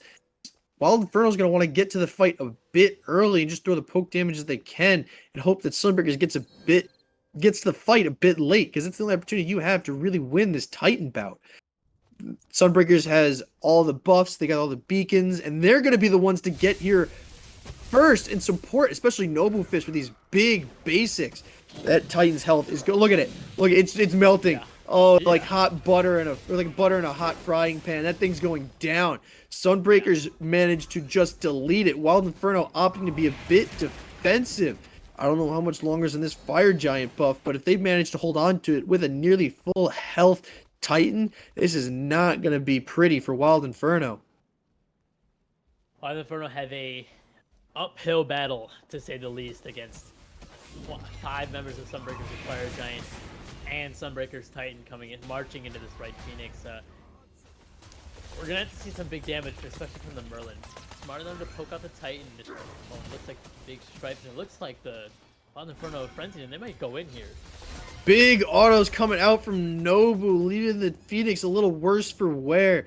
But Sunbreakers is going to lose their Fire Giant buff and just kind of leave the Phoenix a bit crippled. And I gotta say, I don't know. I can't tell if it was a smart play or not, because that I think they could have gotten the Phoenix. I think if we just used a Quacken for some zoning, maybe just something don't use abilities for kill. Just use it for chaos and use them to have to respond so Nobu can just go in, because Nobu was chunking that Phoenix. I think they had an opportunity to get it, but it might have been better not to, because now with this Fire Giant coming up, they might have more at their disposal to actually take advantage of it. So with that Kraken, with the Apple, this Fire Giant might be a bit more defensible. And neither team really using anything on that defense. You know, all 10 ultimates up. You know, only Relic uses Frenzy. I think Sunbreakers could have at least baited out a little more before backing up, but it looks like they're getting an uncontested Fire Giant for it. So, you know, no harm, no foul. Good play from them. You know, forget what I said. They They made the right play. They walked away. They walked to Fire Giant. It spawned, and Wild Inferno gave it up for free. And it would have been rough to contest, you know, them still being 10k down, but you know, they can't just sit on their hands for the rest of the game. This gold difference is really starting to show itself in the items that we see Sunbreakers have finished versus Wild Inferno. And looking at Wild Inferno, some don't even have their 4th item started yet. Pyromancer going down the way of Sunbreakers, and now virtually started this Primal Fury, which is just another buff going the way of Sunbreakers. Wild Inferno is not contesting enough at this point. Might be a death by 1,000 cuts. They need to start stepping up to some of these. I think I mean, obviously, they should have stepped up to the Fire Giant, in my opinion. They could let the Fury go. I don't think it's worth, you know, losing your entire team over, especially when you're fighting into Sunbreakers with the Fire Giant. Smarter than to farm up, you know, get more items online, get more damage. We've seen a bunch of them hit level 20. All level 20s in the game except for the Horus, which isn't really a big deal. He's going to be tanky. He's got Thieves. He's got Pridwin. He's got Heroism. So he's going to be doing enough in these fights. This is it for Wild Inferno. Sunbreakers are going to march down, you know, wherever they choose. Left side makes the most sense with this Fire Giant, and Wild Inferno have to play this incredibly well to defend against this Sunbreakers team playing like they are. The only advantage really coming for Wild Inferno is that this buff is not EFG. Sunbreakers were very ambitious and managed to get the Fire Giant quickly, but they only got regular Fire Giant. Looking to poise up, only 2 are immediately here. The minions are in. Can Nobu chunk it? Dharmic Pillars are out to cause problems. Nobu got poked, but he poked out the Phoenix just a bit better. Weeb coming in with his Palau, finding Dracull, who's now dash is wasted. Dracull is just dead. Gone. There one instant, disappeared the next. Sunbreakers splitting up, making them harder targets to track down. I think maybe a support for arguably the most important Phoenix is definitely a good trade. Unfortunately, they didn't get any return picks. Palau is down, but it's the only ultimate that is down for Wild Inferno. But Sunbreakers also have all their ultimates too. It's all about who can get picked out here and who's a bit too aggressive. If I'm Sunbreakers, I'm just soft defending this. I want to poke out. I don't want to kill. I don't want to die for it. I just want to poke them out.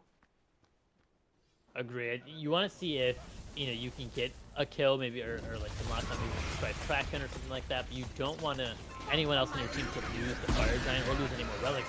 It's gonna hit a big Kraken on the Indigo, but Weeb jumps in but finds himself dead. Virtually falls to Indigo. Indigo falls to Nobu. TeachLikeADad trying to get himself out of there. Will he find the time? He manages to drop ship himself away to safety. And now in the opposite, Sunbreakers chasing down Wild Inferno, who is pretty weak. 3-3.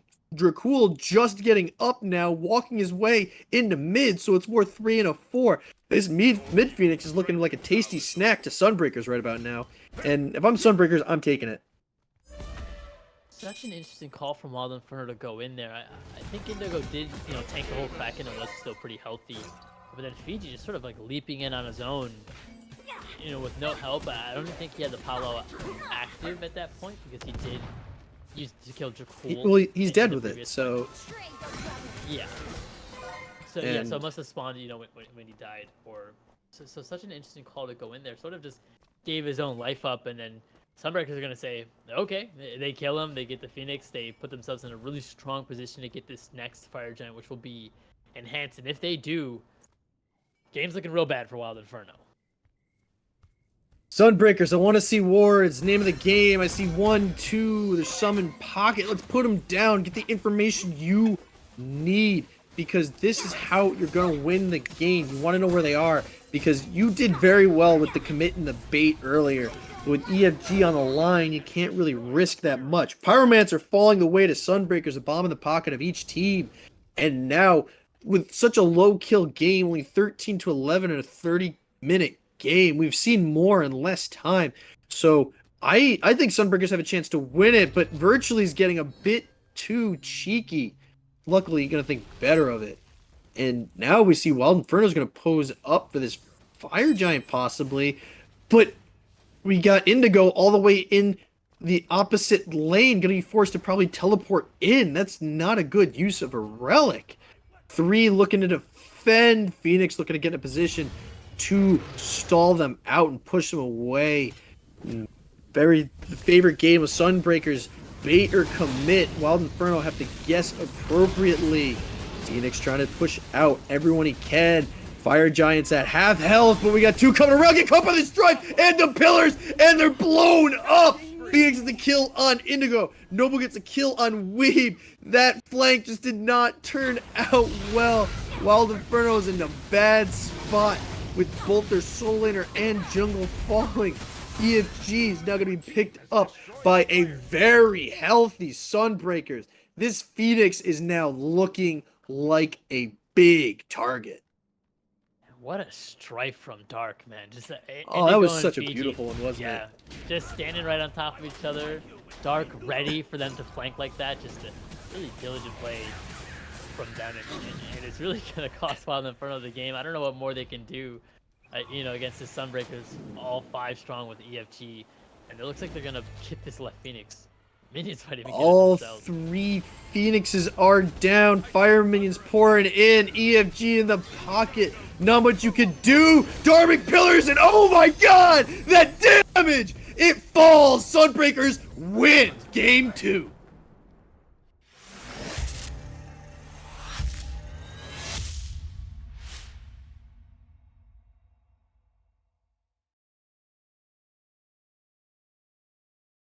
What a powerful end by Sunbreakers right there. Phoenixes were down, you had minions in EFG, but that whole health bar just went gone. I was not expecting that. I got to give them credit. This game was definitely a lot cleaner. They were able to take these picks really well. They're communicating. And that last fight, how unfortunate that Strife just finds Weeb and Indigo, causes them just to sit there and fight each other, doing damage, and then they just get blown up. And that was the game right there. And it's so unfortunate that it was all or nothing maneuver, right? They had to do it. You can't just let the Fire Giant fall. But they just got caught a bit too close to each other. Great showings from both teams, I gotta say, this game. But Wild Inferno couldn't match it, and Sunbreakers just did everything right. Yeah, and outside of that, obviously the game-winning play, which is the Strife on those. That was beautiful too. Yeah, just a kind of a quiet game from Dark, you know, on the Discordia. I think mostly. I mean, I guess the Discordia passive, you could argue, is what got Phoenix those first 2 solo kills. But outside of that, you know, Dark really showing up towards the end there. Just shows like he can keep his head in the game and really make those big plays when they come to him. And with the games being so back and forth, it just makes sense, you know, that Wild Inferno win game 2 and this set goes to game 3. And I just want to see both teams just play a little cleaner in the early game. I think in both games you've seen, you know, one team get like a big lead and then sort of just like toss it away to the other team, and then that team get a little ambitious with their lead and then sort of toss it right back. And I just, whatever team sort of ends up playing a little cleaner is who I think takes it in this 3rd game. And to kind of top on what you said about Dark, and you might be the mage, but you don't always need to output all those damage numbers. You need to put up the top kills, right? If you can set the rest of your team up for the cleanup, then you're doing your job just as well. He went 1-1. He wasn't the problem, and he definitely helped his team become the solution for the victory. And I think the big name of this game is over-aggression and committing to something without a plan. And we harped on this throughout the game because we were talking about Weeb, right? He blinked into the middle of the tower, but he blinked into 3 people, and he didn't have anyone kind of supporting him. There wasn't a plan there. He was, I'm blinking, I'm gonna do damage. Well, Indigo got there, but he got there late. Weeb was already a distant memory at that point. But we saw the first game, Indigo would jump in to win the game. He jumped in, did the spear knockup, and there you go. There was the plan. But I think, as we saw in the rest of the games, and we're going to see in this game, is what's going to be the make or break is these initiations with a plan. Like targeting Nobu, who they didn't do it this game. Did you notice that? They didn't target Nobu like they did last time, because you watched last time, they dove him like crazy. Yeah. And that's what worked. You kept him out of the fight. This time, there wasn't as much of that, or they're able to keep Nobu alive. And Nobu, 7-0. Huge menace throughout the entirety of the game. Yeah, they let Nobu fester all game, and it really came back to bite them, especially in those mid-game fights when Nobu walks over 3 levels up on everyone in the game and sort of just cleans it all up. But it looks like everyone's going back to standard bans. Sunbreakers still, don't want Indigo to have that Kakulin. I think it's good to, keep the respect. Smart to remember that from game 1 that him hitting, 4-man knockups is not something you want to deal with. And Wild Inferno with the respect ban on the Ganesh. I think you have to. Those Dharmic pillars really have been such a namestay. Like just have been a problem throughout both sets with the shred they provide. Like especially do you watch how quickly that Titan burned? I gotta imagine Dark Pillars did a considerable amount to help that along. Doesn't help that there was EFG and fire minions. That thing was not gonna last long.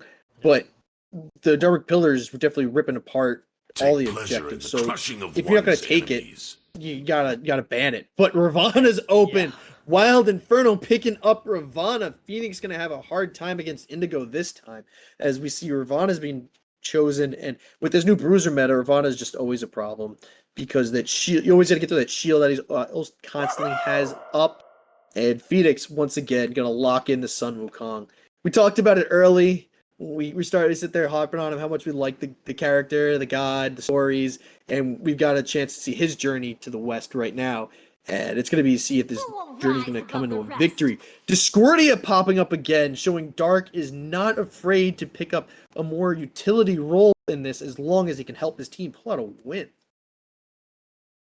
Yeah, beautiful top 3 or top 2 from Sunbreakers and top 1 from Wild Inferno. I think it's the first time we're seeing Robin open, make it through picks and bans. You can see that because there's 1 respect ban on each side. So, one of the top picks have to get through, and I think putting Phoenix back on the Sun Wukong is the safest play into the Robin, because Robin's just going to bully most other solo laners there. And I like Dark back on the Discordia. I think, he did make the game-winning play with that strife. So I think if you're Sunbreakers, feed the hot hand, put him back on it, and have him make those plays for you. I gotta say, with Wild Inferno picking back up the Merlin and the Horus, I gotta say, I think it's a good idea. I don't think they were necessarily the problems. No. I do want to see the Horus ult being utilized a bit more.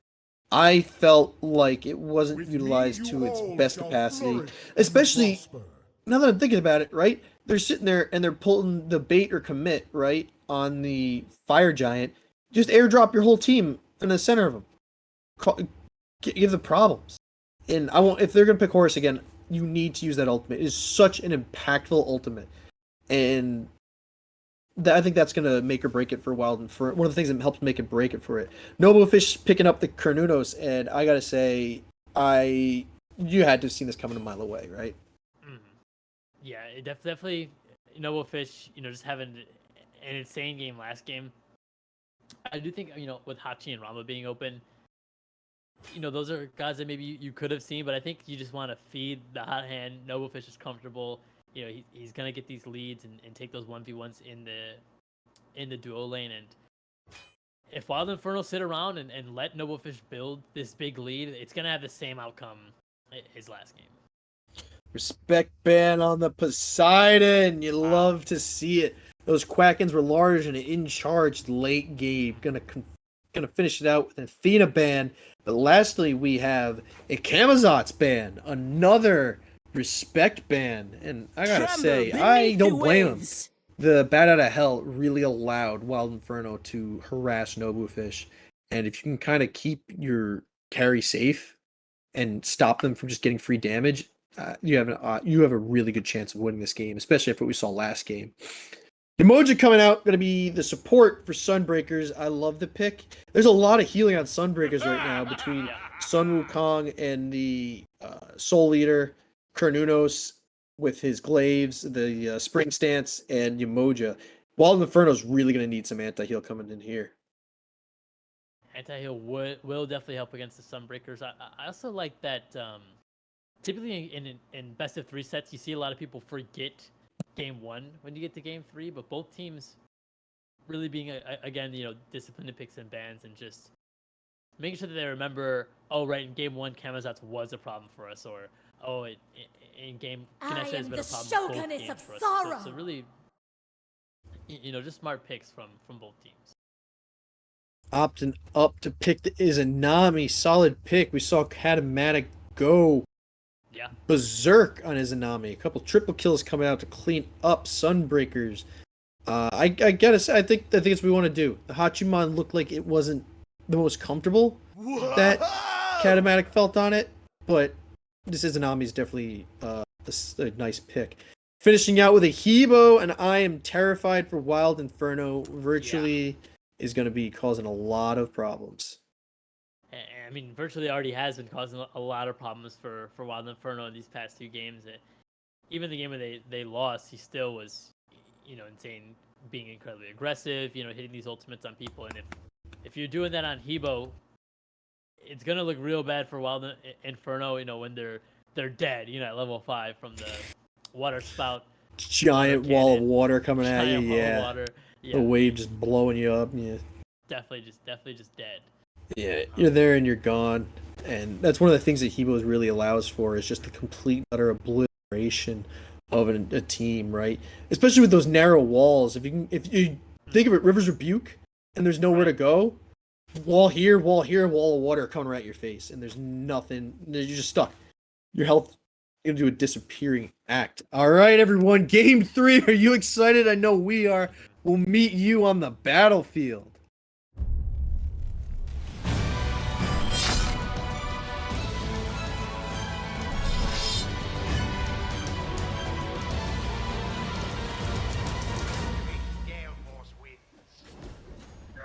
Game 3, not to be outdone by the rest of the league, proving that this is one of the most competitive seasons we've had yet.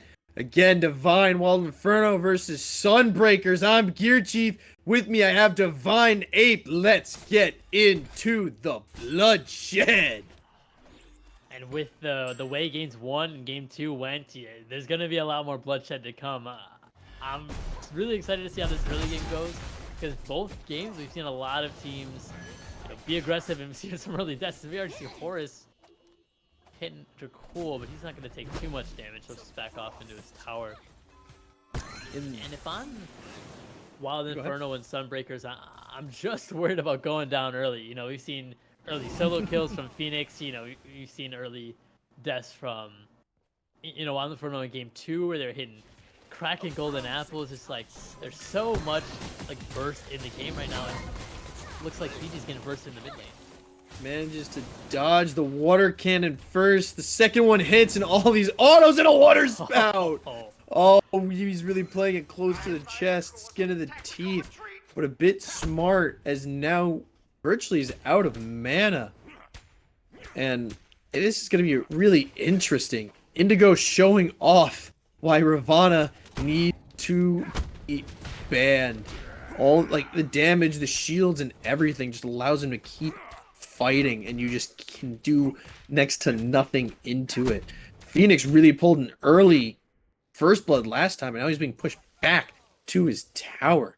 So, game 3, both teams have shown impressive feats of Smite, but we really want to see these teams kind of be more intelligent in what they do, be not as gun-ho, really calculate the stuff out. Which team do you think has the more capability of really pulling it out? I'd say at this point I'd give it to Wild Inferno, mostly on the back of Indigo on this Raven. I think if you look back at game 1 and game 2, Phoenix played the early game incredibly well and sort of solidified a lead by bullying Indigo, and then in game 1 you saw Indigo come back in the later stages of the game. Game 2 he didn't. But that's just not going to happen to Robin. So we should see exactly what we are seeing right now, which is Indigo sort of starts to bully out Phoenix. He's getting really low. Gonna use the Ox to get away to help clear the lane. I think the big difference here is that Bluestone, we saw that Indigo decided to go to the Warding Sigil first, and it doesn't really give you the ability to clear wave and do damage effectively. it can save you early sometimes, and it can definitely translate great in a late game, but against a Sun Wukong who's got Bluestone, you're just kind of, you're free, you're easy pickings, right? Right. And I think just with like the way the meta is right now, you want to be able to clear the wave and actually like make these early rotations to the mid lane, especially from if you're soloing like Robin, do some real damage with a Mystic Rush in the mid game. So I think Bluestone is the best starter to go. We see Wild Inferno trying to fight over the shield buff. Who manages to get it? We won't know because Weeb picks off virtually, throws a Typhoon and try to get Dark MNS. And we see why hitting level 5 is just so darn important. Big damage coming out and not much Dark can do to retaliate. Dracull stuck in stuns and silences and knockups. Nobu throwing out autos not to be outdone. Again, level 5 is a huge problem. If you just can't get that ultimate, it's a big issue. Here comes the pull on both of them. Stormkata finds the kill on Dracull. NoboFish having to use beads to save himself. And Weeb is getting active early. Very active, and already his blink's about to come up, so he can be even more active soon. And with virtually not electing for beads first relic, he is a big sitting duck. The only way he's gonna be able to get out of damage from Fiji is gonna be using that crushing wave, and that's really not an ultimate you want to be using defensively, especially in the early game. So I'd like to see Fiji continue what he's doing and just be more aggressive. Oh, unfortunate. A demonic rush. The rush coming out of Indigo is going to give him just enough time to dodge the wall of water. You hate to see it. Yeah, it was so close. I think like half a second earlier from that crushing wave, and we're looking at a dead Robin in the early game, which is something we don't see too often. But Indigo playing it smart, keeping the Mystic Rush on hand to be able to get out from these ganks. And Phoenix is really low, no teleport up, no Somersault Cloud available. He's gonna have to back, and that's just gonna let Indigo press this lead even more. We're gonna see Indigo back, however, with neither of them having teleport up. It seems that Phoenix won't be losing as much as he might. I gotta give him credit. He's been able to stay this despite taking massive damage from the Ravana. I probably would have died. I've probably gotten a bit too aggressive. There's a times I saw he got a bit caught, but managed to find his way out, virtually really giving him the relief of pressure that he needed to fight back in this lane and reset and rethink what he's doing. He's not a level down. The gold is about even, a little bit for Wild Inferno because Weeb's been just going absolutely berserk. So I think Phoenix has a chance to really take this back unless Indigo is able to pull what he did last game as that Mulan, where he was just able to come back from like 2 levels down. He was down 2 levels, like at level 3 into a level 5, and he still managed to turn it around to catch up. So I think if anyone can really do it, it's Indigo to really be as oppressive on this pick too. And we see that constantly as he just chooses to beat the snot out of Phoenix rather than use anything on the wave. And that's just what Robin brings to the solo lane. Both solo laners look to upgrade their teleports. Look like they plan on going back to base and teleporting back more often in the early game. And that's a smart choice from Phoenix because Robin is going to be putting out so much damage. He's got the Bluestone. He's already got Phalanx online, which just means that the more damage and abilities he's doing the wave as well as auto attacking, the more protections he's going to have, which just makes Robin so hard to deal with for anyone. And that's including virtually on this Evo. As well as this Sun Wukong doesn't really have a protection item. Hunt comes out, Katamatic beats it, got Weeby coming in, the dash invisible, throwing autos out. Weeb can't get there in time. Nobu gonna get away. Dracull and Darknms just thinking to back off, but not really gonna engage in here. Phoenix looking low. Weeb has got that confidence to him. He got those first 2 kills, and he's just not scared of anything at this point. And I think that might actually be detrimental in a way, because we've seen both junglers be very aggressive, but we've seen it hurt them in ways where they think they can do too much, and they end up trying to do too much, and then they just get picked out. Another wave coming up from Virtually, not going to hit it. The little dash away is going to save Katamatic, but getting caught with his silence, getting pushed out. Typhon comes in. Nobu's in a bad spot, not enough health, and Weeb gets another kill. 3 kills to Weeb's name, 1 to Katamatic. Like we said, a jungle getting just a bit too aggressive. This time it wasn't Weeb, like we said might happen, but Virtually, who's looking to make something happen. I was gonna agree with you and say, yeah, you're totally right. The moral of these games has been, the person ahead being a little too aggressive, but VG has picked the spot so well. Getting the 2 kills in the early game, especially setting up those 2 kills in the duel lane just now is.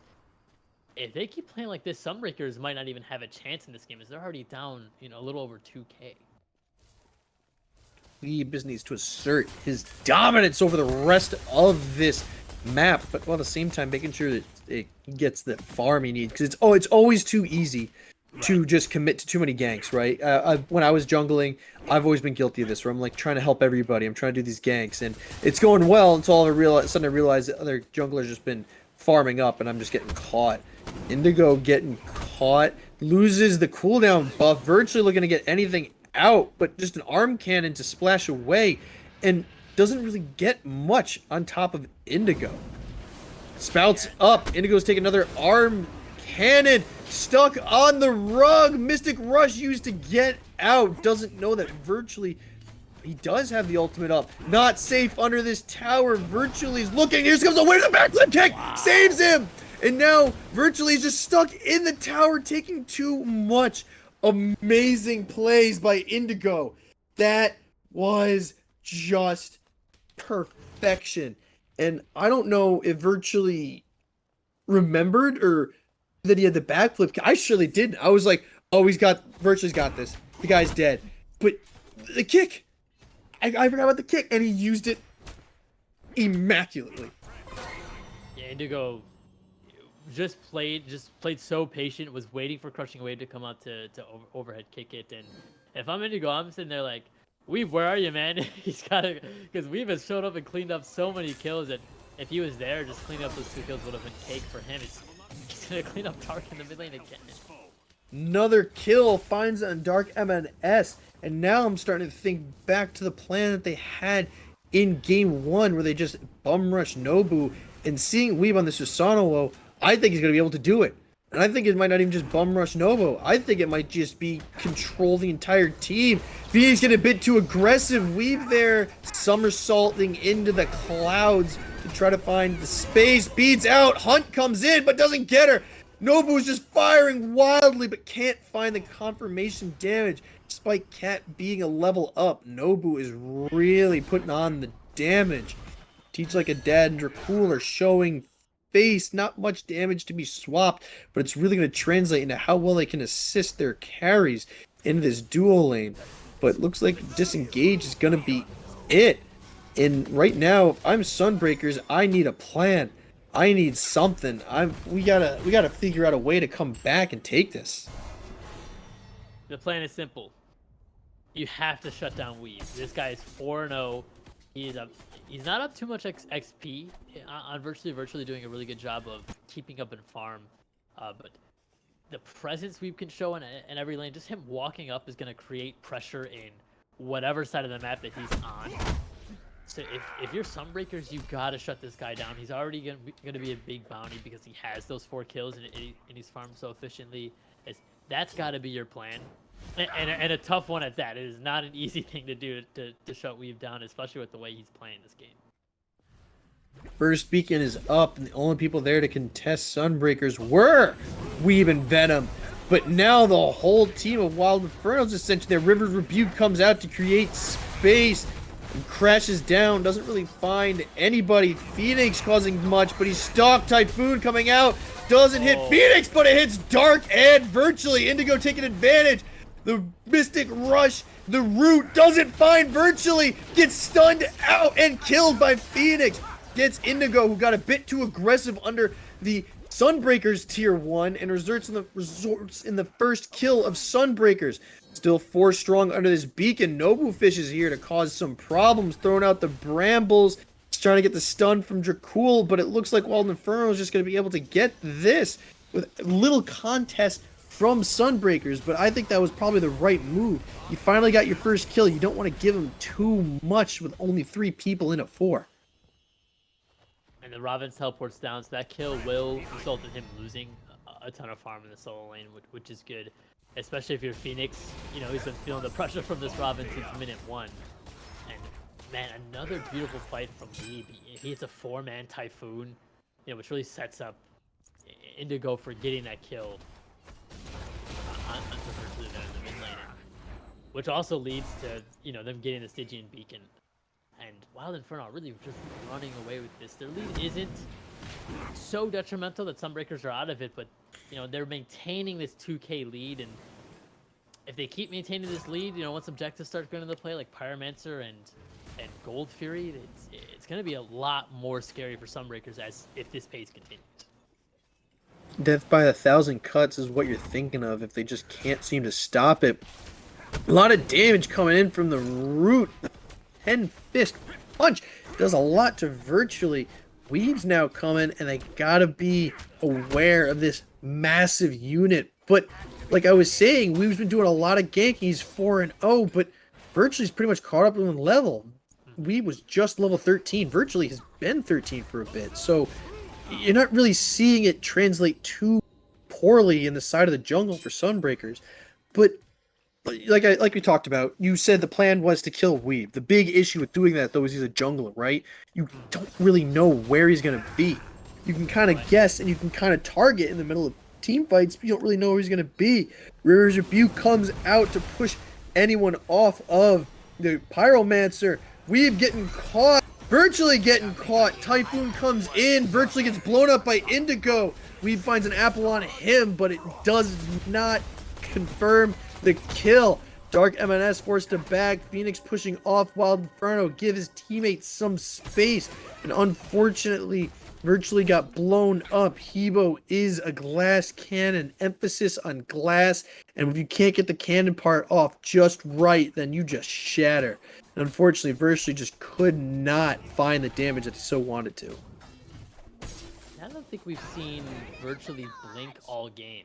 We saw him elect for the blink first relic, you know, over the beads, just to show some early aggression, perhaps. I think Weeb has just been so on top of him that he hasn't been able to use it all game effectively at all. Well, when you're doing a lot of tick damage, it makes it hard to blink. Excuse me, I'm sorry, I need to go to sleep sooner. But this game is just keeping me awake with how competitive both teams have been, despite being 6 down. Sunbreakers is not showing any signs of stopping, and we don't really see any disparity much in level. It's just in a little bit of gold, and even in the levels, both teams are just fighting back and forth. But again, I'm going to keep reiterating on this because it's just so important. You need to have a plan if you're going to die. Virtually walked in there, he threw down the carpet, but he got surrounded by 4. I don't know if there was really a plan involved there. There's so much virtually can do, and they're such a competent player. But if you're Hebo and you're walking into 2 or 3, you got to have some follow-up. Someone's got to set you up or be there to help afterwards. And it was similar like we saw with Weeb the first game when he blinked in as the Daji. They just weren't ready to follow up, and it was just aggression with no meaning. Just aggression for aggression's sake. Yeah, communication is going to be key for Sunbreakers in future games. Even the remainder of this one it looks like they're looking to kill NoboFish in the tower. He's gonna run away. I mean, that's the drop shot you wanted to see. Definitely. Finally being used to be a bit aggressive, but I want to see it more for a team aspect. Dracull in a bad spot, getting pulled in. Rivers Rebuke to try to create safety. Now we see both teams pushing in here, virtually using the carpet to close the distance. Merlin Spikes dropping out to create even more. Both teams now starting a little bit of a Gold Fury dance as they're looking to pick up the first Gold Fury of the game. Yeah, I think Sunbreakers should just be looking for a pick here. I don't think you want to start the Gold Fury so far down. You know, from Wild Inferno, I think they just want to look for someone maybe stepping up too far, like Indigo, but he's taking virtually no damage. Blink Like, coming out like from full fight. Weeb, and now they're just diving virtually. Typhoon and Mystic Rush delete virtually. Forced to use the wave defensively. Katamatic showing the damage on that Izanami. Gets the kill on Dracull. 9-1, almost 10 minutes. My bad. 9-1, 18 minutes in, and this first Gold Fury is going to fall to Wild Inferno. They are just being completely oppressive with their damage and their blinks and their ultimates. Virtually just could not keep up. Look at the stat line on Wheat. 4-0 and 5. He's been a part of all 9 kills on Wild Inferno. Just running the map, you know, for lack of a better term. He's everywhere he needs to be. And Wild Inferno has done such a good job of following up on these big Typhoons that he's been hitting. You've seen Indigo get 2 kills just from like a Mystic Rush right after a Typhoon. And like I said, Sunbreakers is going to keep giving stuff up that Wild Inferno is going to keep this lead going. They're about 5k up, and they're looking to get this next beacon as well. Well, unfortunately, Sunbreakers really couldn't contest in that Gold Fury. Losing 2 key players without getting any picks back is just not going to do anything. But I will say, Stygian Beacon was pretty much uncontested. And there's the first couple of cuts that are going the way of Sunbreakers that Wild Inferno is inflicting. Sunbreakers really just needs to find a way to... Like I said, they need a plan. They need to figure out what they want to do. You can't just throw abilities at the problem. Yeah, I mean, it looks like that's what Dracull wants to do, throwing out the emoji abilities, just trying anything. Sunbreakers at this point, it's only 5k gold lead, but it's only 20 minutes in as well, so it's such a big lead for how early it is in the game. And this is sort of the Sunbreakers' chance. Wild Inferno haven't backed yet since the past couple of fights, and Sunbreakers have, and they're on this pyro.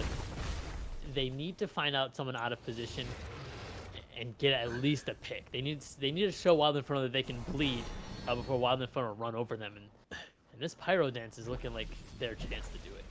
Indigo and Weeb are trying to create a gank and a flank, being a little bit safe because the last time that happened, getting a little distance. Indigo blinks in on it virtually, not letting him get the chance to get away. The wave's forced to use to get away and create distance. Mystic Rush followed by the Typhoon. Virtually gets away just barely, and Indigo falls to an apple. Rivers rebuked, pins the rest of them in. NoboFish gets a kill on Weeb, shut down. And now 9-3, big swing, especially with that shutdown bonus. Virtually was doing everything right there. He knew he was the target. He baited them back to that tower and put them in a spot that they thought they'd be safe in. Indigo sat underneath that tier 2 and felt invincible until that apple hit him. The backflip kick wasn't up, there was no safety, and it popped him like a balloon. Impressive playing by Sunbreakers, and like we said, there's the aggression. They had the plan, and I gotta give them credit, they executed it pretty well, but they executed it too long. The second part of the game, this set that we've talked about, overstaying your welcome. And Wild Inferno definitely overstayed their welcome in that tier 2. The Sunbreakers cut their deficit in half with just those shutdowns on Indigo and Weeb himself, and you saw NoboFish get the kill and then immediately catch up to Katamatic, both level 18 now, and I hope that was a big gold rush for him as well, because NoboFish was a big part of how the Sunbreakers won that game too. And with him sort of getting back into the game from, getting that big shutdown onto Weeb, that's what I want to see Sunbreakers play around. Getting the pyro is good, cutting your deficit in half, really good. Now we have to look for avenues to get ourselves ahead in this game. I want to see that shutdown turn into gold right now because he got his chin size, but we see that Izanami is still, I believe, an item ahead, or can I not count? I cannot count. He's actually caught up with her. Excuse me, which is huge because now NoboFish is going to be swinging with not only that executioner but the chin size as well. That Horus is not going to be as safe as he thinks, nor is that tanky Ivana. Sunbreakers looking to go for this Gold Fury and prevent this death by 1,000 cuts. Wild Inferno trying to post up and create some type of defense. Darkms just sitting in the back, but Wild Inferno is going to actually push Sunbreakers off. Teleport coming in. Everybody's here for Sunbreakers. If only we can see 3 for Wild Inferno. Here comes the 4th. And also we can see Weeb just hiding out in the mid lane, 5-on-5, doing a pseudo dance around this Gold Fury. Each team waiting for the other to just misstep. And I gotta say, that's not a bad idea considering what's been happening in this set. And they're just tentatively dancing around. Who do you think is going to make the first engagement? I think it has to be Wild Inferno. I think with the way they've been playing and the way they're so ahead, I don't expect Sunbreakers to expend much to initiate this fight. I think that they're looking for exactly what they're looking for last fight, which is an overextension from either Indigo or Weeb, you know, which let them get those big shutdowns. So I want to see Sunbreakers play this passively, but confidently be there and not give this objective up to Wild Inferno. I would agree. I have to say I agree with you there, because we've shown that Wild Inferno will get a bit antsy and might jump the gun, especially what happened last time, because you had Weeb and you had Indigo just pushing a little too far forward. But rather than keep this dance going, Wild Inferno is just going to start it off, kick it off with a Primal Fury, but it's going to leash it. This thing is not really being picked up in the game of commit or bait. It looks like it's just going to be neither. It just wasn't a bait or a commit. They were just trying to test out the waters. And no one's engaging. It's just a slow dance around this. More slower than a dance you'll find at your average high school prom. And both these teams are just looking for the first team to make a mistake. And I think Indigo probably learned. I think Indigo and Weeb have learned to be a bit smart. But here comes the blink of the knock-up. DM and Dark is getting stuck. Mystic Rush doesn't really hit anyone. Nothing comes out. Apple bounces, but it doesn't find anybody. A lot of whiffs and a lot of lucky dodges coming out for both teams. But now with the beacon coming up, it's a bit of an easier objective, so you can actually go for it without worrying too much about what you're starting. Sunbreakers trying to show face, but with 4 on the objective, they're gonna let it go. Very different from what we've seen from most teams. Usually teams will die to try to get the Stygian beacon. Now this dance is gonna start shifting over to Fire Giant and Pyromancer. Wild Inferno does have the space and are gonna take this away. What is Sunbreakers thinking right now? I'm just curious what's going on in the comps. Sunbreakers played the Gold Fury fight so well. They played patiently, disciplined. They wanted Wild Inferno to start something. Wild Inferno started the Gold Fury. They didn't even flinch.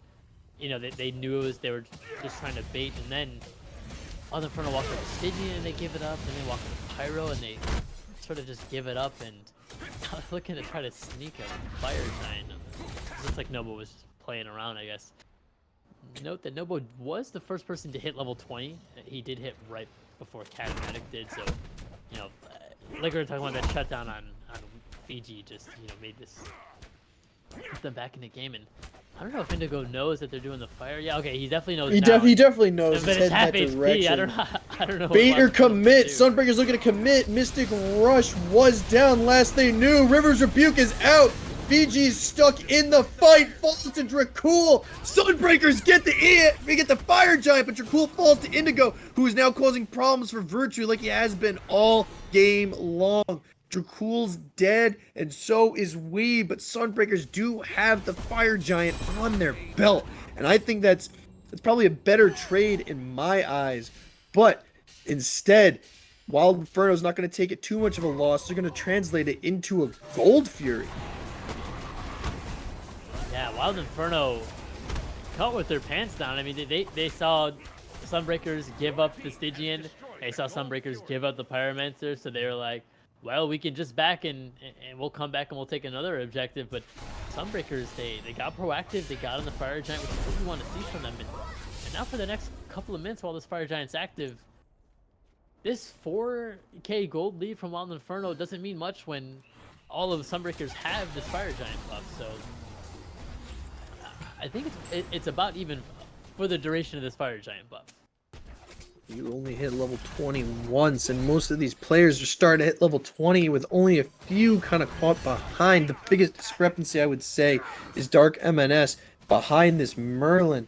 But I don't think that really matters when you got Virtually pulling out big numbers on the wave, and you have Phoenix causing a lot of space, followed by Nobu just throwing absolute bombs. T2, it looks like it's going to fall free to Sunbreakers. Wild Inferno a bit too scattered. And I think that's been a common problem throughout this set. They're trying to do too much and they're spread too thin. And like that happened with the Gold Fury when they lost the Phoenix. Or when they got lucky with or when the gamble worked out with the Pyromancer. I think that Wild Inferno needs to kind of start really pushing together. Like if I'm them, I'm talking to I would be talking to Indigo like, hey, we need you here. But look, again, looks like it's gonna pay off. Only T2's gonna fall in duo and T1's gonna fall in mid for Sunbreakers. Yeah, Sunbreakers just have an additional tier 2 up on Wild Inferno, but it's gonna be tough for Inferno to be proactive at all. While Sunbreakers have the Fire Giant, I almost just wish they would get some farm. Smart from Indigo to just clean up the tier 1 tower on right side, get that off the map. And it's such a tough position because you're ahead in every aspect except for the Fire Giant, and fighting into that, it just seems like a death sentence at this point because so far ahead that Fire Giant means nothing. But the longer you wait, Sunbreakers are just gonna A, bridge this lead, or B, hit level 20 full items, and the lead won't matter at all. And it looks like items are about even. If anything, we got Virtually's got about an item up on the jungle, but also Dark's an item down. Pyromancer are gonna fall to Sunbreakers, who now have 2 bombs in pocket. This next Phoenix Siege is going to be problematic, especially if they manage to take advantage of this EFG that's going to be coming up soon. Indigo looking to flank, but all of Sunbreakers is strong. We by his side. Will Sunbreakers see through this flank like they did in game 2, or will it turn out fruitful? And I would think I'd be very scared, not scared, but aware if I'm Sunbreakers, because I'm sitting there and I'm doing my my Sesame Street math, and I'm like, all right, 1, 2, 3. Where's 4, 5? They're definitely on the sides, and now it's just a matter of what sides. But knowing that they love to flank, I want to see some more wards coming out for Sunbreakers, because I want to be like, all right, I want to know where they are at all times, because we know they like to do tricksy stuff, and we don't want to get caught with our pants down. And I think that's the big thing. You don't want to get caught with your pants down. You know they're flanking. You know they like to pull these sneaky stuff. So get as much information as you possibly can. Wild Inferno, they've used the rest of the... Well, so Fire Giant is up for Sunbreakers, so Wild Inferno, what they're doing now is they're just getting heavy vision on the next Fire Giant. It looks like they're looking to find someone cut out. They find Dracull. No. Dracull pulled away as he tried to get away. Venom gets the kill. Typhoon thrown out, but doesn't find any other target. Dracull's down, but a bunch of abilities are gone in the way of Wild Inferno. There's no real need to worry about the Typhoon anymore. EFG's about to come up. Sunbreakers have to think of this tactically because they don't have that River's Rebuke to cause that separation that they oh so desperately need. And to go look at a corner camp between a bait or commit, name of the game. It looks like Sunbreakers aren't going to be able to do anything. Wild Inferno's going to commit. This is EFG. Just a bunch of dancing coming around from Sunbreakers. Half health goes the Fire Giant. Weeb showing some sort of face, but backing up, just playing it soft. Virtually coming in, looking to steal. Apple throws in, misses. Fire Giant's low. Virtually is there. Wild Inferno does secure it. Virtually is now going back to his team. Phoenix's decoy, just causing a little chaos and pushing out Wild Inferno. 5 strong, but Dracull is now back up. Only 2 towers to kind of stop the bleeding of taking the Phoenixes. No bombs, but this EFG is a lot on its own. Ape, what do you think is going to end up happening? Do you think Sunbreakers can really defend this, or do you think Wild Inferno is just going to walk away with it all? I think with the way the game's been looking, Wild Inferno might just walk away with it all. I mean, they're going to get this Primal Fury uncontested. I don't think Sunbreakers even want to step up to this. What's good for Sunbreakers is that they still have tier 2s up in the left side and in the right side of the lane. So if Wild Inferno wanted to, take all the towers off the map and then the Phoenixes, you bought yourself some time, just virtue of the tier 2 towers just being alive. And you can pull up these soft defenses. You're looking for Dark to hit a big Strife. You're looking for Virtually to hit a big Water Spout to sort of like start the fight off. But you really don't want to be in the path of Wild Inferno right now with this EFG. Coming in to look at T2 on Duo's side. Not going to choose to push, but rather try to get this other T2 in. Indigo taking pretty bold pathing to say the least. Knock up root. Chaotic ball does barely any damage to Indigo, who is just essentially taunting out all of Sunbreakers, showing why this Ravana is almost a must ban in every scenario. T2 in solo lane is going to fall just as quickly as its counterpart in duo. Sunbreakers has to think of something. They have to think of something quick. Yeah, not even soft defending the tier 2s. I don't hate the idea. I think walking up, you've seen Indigo and Weave be so aggressive and hit these really big ultimates.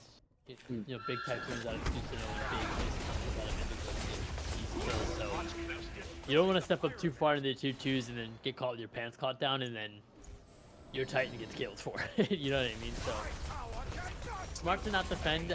They have to just do their best to get farm where they can. You can see Virtually clearing the minions on the left side of the jungle. You see all their camps are down because they've been farming, inside their actual jungle. But it's a really steep uphill battle for the Sunbreakers. It is definitely uphill to say the least. But one thing I gotta say right now though is, I'm not really liking how much time Wild Inferno is taking with the CFG. Yeah. I like the two towers. I was a bit confused when they backed off, but they got the bomb. Makes sense.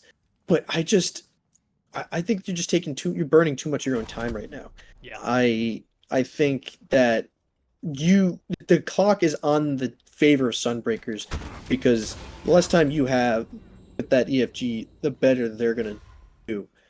And we see now Horus is just kind of coming up on the backside of Wild Inferno, but maybe they played the time right. They still got the EFG and a wave. They can get Katamatic in there. That Phoenix should fall fairly quickly. A lot of poke coming out from both teams.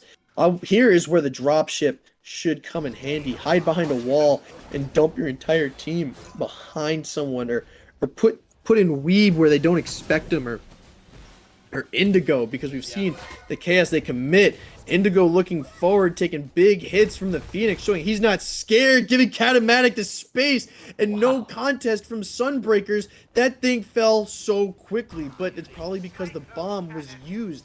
And now, without the EFG, Wild Inferno's gonna decide to back off. I gotta think that worked out very well for them. That worked out insanely well. They were able to, they picked up the bomb, last couple seconds of EFG, bomb the Phoenix, throw autos in there, and bada bing, bada boom, you're done. And the presence from Indigo on that left Phoenix, he sort of steps halfway into the Phoenix. I don't know if it was to zone out the entire enemy team or if it was just to place the bomb on the Phoenix, but he zoned out the entire enemy team. They're so afraid of stepping up to Indigo. He just does so much damage and it's so hard to kill. And with the fear of Mystic Rush, like, if you're Virtually or Dark or even NoboFish, like, you really don't want to step up in range to deal damage to this guy, because he's just going to walk all over you. EFG is up and probably going to be the last one of the game if Sunbreakers can't defend it. While Inferno pushing them out, leaving Phoenix in the left lane to deal with the fire minions. Luckily, Teleport would give him the opportunity to come in and help fight this. But the one thing I will say is their time-taking has given... Wild Inferno's time-taking has given Sunbreakers the opportunity to not lose too much. But this Fire Giant is getting pretty low. We just finally saw the teleport by Phoenix, but it's at a quarter health and no one's going in. River's Rebuke comes out to zone all. Sunbreaker's trying to take it. Here comes the dropship. Fire Giant leashed. Wow. Big Typhoon finding damage, but Weeb is low. Virtually trying to find his way out, but Indigo showing the powerhouse that he is. Gets the kill. Weeb gets a kill on NoboFish. This is not looking good. Dracull falls to Venom. Fire Giant's almost not even needed, but they're gonna go it anyway. Which, if they can burn it quick enough, it's not gonna matter whatever Sunbreakers can do. But this might be the wrong call, because it gives virtually Dracull and NoboFish the time to spawn. But with the fact that it's burning as quick as it is, I don't think that's going to matter much. And I think it is the right call. There's like a 70% chance if you walk in a tight room, you win the game. I think you get this EFG and you back. You know, it sort of makes it 100% chance that you end the game here. Especially with Dracull and virtually NoboFish still dead for 20 seconds. They're not even going to back. They're just going to take this FG and they're going to walk it right into the right lane. Ooh, Katamatic getting poked out. Yeah, that might matter. No beats on Katamatic. Bomb used. Mid Phoenix is down, but here comes Vert and Dracull. A big deicide swings this game. 3 Phoenixes down. While Inferno's going to decide not to engage, which is probably I logically it's smart, but I want to see them just take it, because they're so scared, man. They're not. I wouldn't say they're scared. I would say you got to respect the damage out of the Hebo. You have to respect the separation that Dracull brings with River's Rebuke. Dark's throwing those big apples, so it's smart. But I think they didn't need this bonus. They didn't need that Oni Fury or the Primal Fury. They didn't need it all. But I'm looking at the top left corner here, and I see that most of these objectives have fallen the way of Wild Inferno. And like I said before, death by 1,000 cuts. It's just, you let them get one thing, then another, then another, then another. Before you know it, the gold's up. They got buffs around their waists, and you just passively let them have everything. And I think that was the big issue. They needed to contest that Fire Giant a bit better. They needed a better plan. And it's just unfortunate. Here, though, is where I want to see that Horus ultimate just drop ship him in. Because there's nothing left of that Phoenix. That Titan would fall. The River's Rebuke coming up. Separation. Apple finds Katamatic. Sanctuary going to give Cat the protection needed. Darknms about 3/4 health. Phoenix looking a bit worse for wear. Poked out a bit. Indigo gonna back out, get some power pots, and use that teleport to come back in. Wild Inferno a bit hesitant to really do anything here, despite having EFG and a full team. Indigo has been a menace this entire game, and here it is, the drop ship, full squad up. 3, 2, 1. Fortunate Summon. Here comes the inside. Look at that Titan burn, baby. It's going down. There's not much Sunbreakers can do. Got a kill on Weeb, but not enough. Wild Inferno takes the set.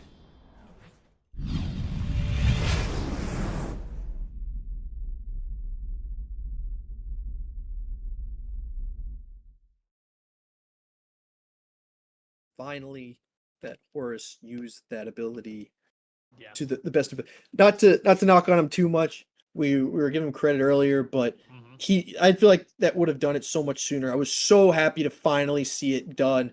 Like the build up was finally, come on, just do it. Just do it. There it is. Game over. Because there's not much you can do when you dump your entire team there. There wasn't many big circles coming out for for Sunbreakers. Yeah. The Darknms and virtually, but they didn't have like the big AoEs that Merlin has or Agni has, Scylla, who can really take advantage of everyone grouping together too much. Dark has the opportunity with the Strife, but as soon as they land, they're just all scattering and just doing damage wherever they can. Exactly, and Wild Inferno, the way we played the first 20 minutes of that game, they deserved to win so much. Just being a part of every kill, I think 4-0 and 5 at one point, just showing his presence on the map and really making virtually on the Hebo a non-factor in the game. He got we saw him get Blink, first relic, no beads, no defensive relic on him. And then Weeb just taking full advantage and making it so that he couldn't even use it. I was looking, I really was. And virtually didn't end up using the Blink until he got dove by Raven on his tier 2 during a Fire Giant defense. He ends up living and they get the shutdown on the Susanoo and the Raven, but really just a non-factor the whole game just because of the way we played the first 20 minutes. Indigo and we were definitely targeting out virtually and making it so hard to play Hebo because it's always a challenge because you don't have really a way to get away, and they exploited that to a T. Weeb being a part of every kill throughout the entire game, all 14 kills, was a massive monster with those typhoons, drawing players in with the siphon, and complete opposite of the Daji gameplay, and really pulled it out and turned it around coming into game 3. Indigo being a constant menace on the Urbana, getting too aggressive at some points, but showing that it's warranted. It is definitely warranted. And while Inferno just really closed it out and played a phenomenal third game, and Sunbreakers just being a little too timid when it came to pivotal points. But otherwise, an amazing set, a lot of twists and turns, and it was competitive. It wasn't a complete blowout from start to finish, and that's what we love to see in this league. So please join us for more games like this. We got a whole bunch of other leagues going on, a whole bunch of other teams. And thank you for joining us tonight. I've been Gearchief. This is my buddy DivineApe, and we had an iNooblet on camera. And please join our Discord if you haven't already. And thank you again. We'll see you next time.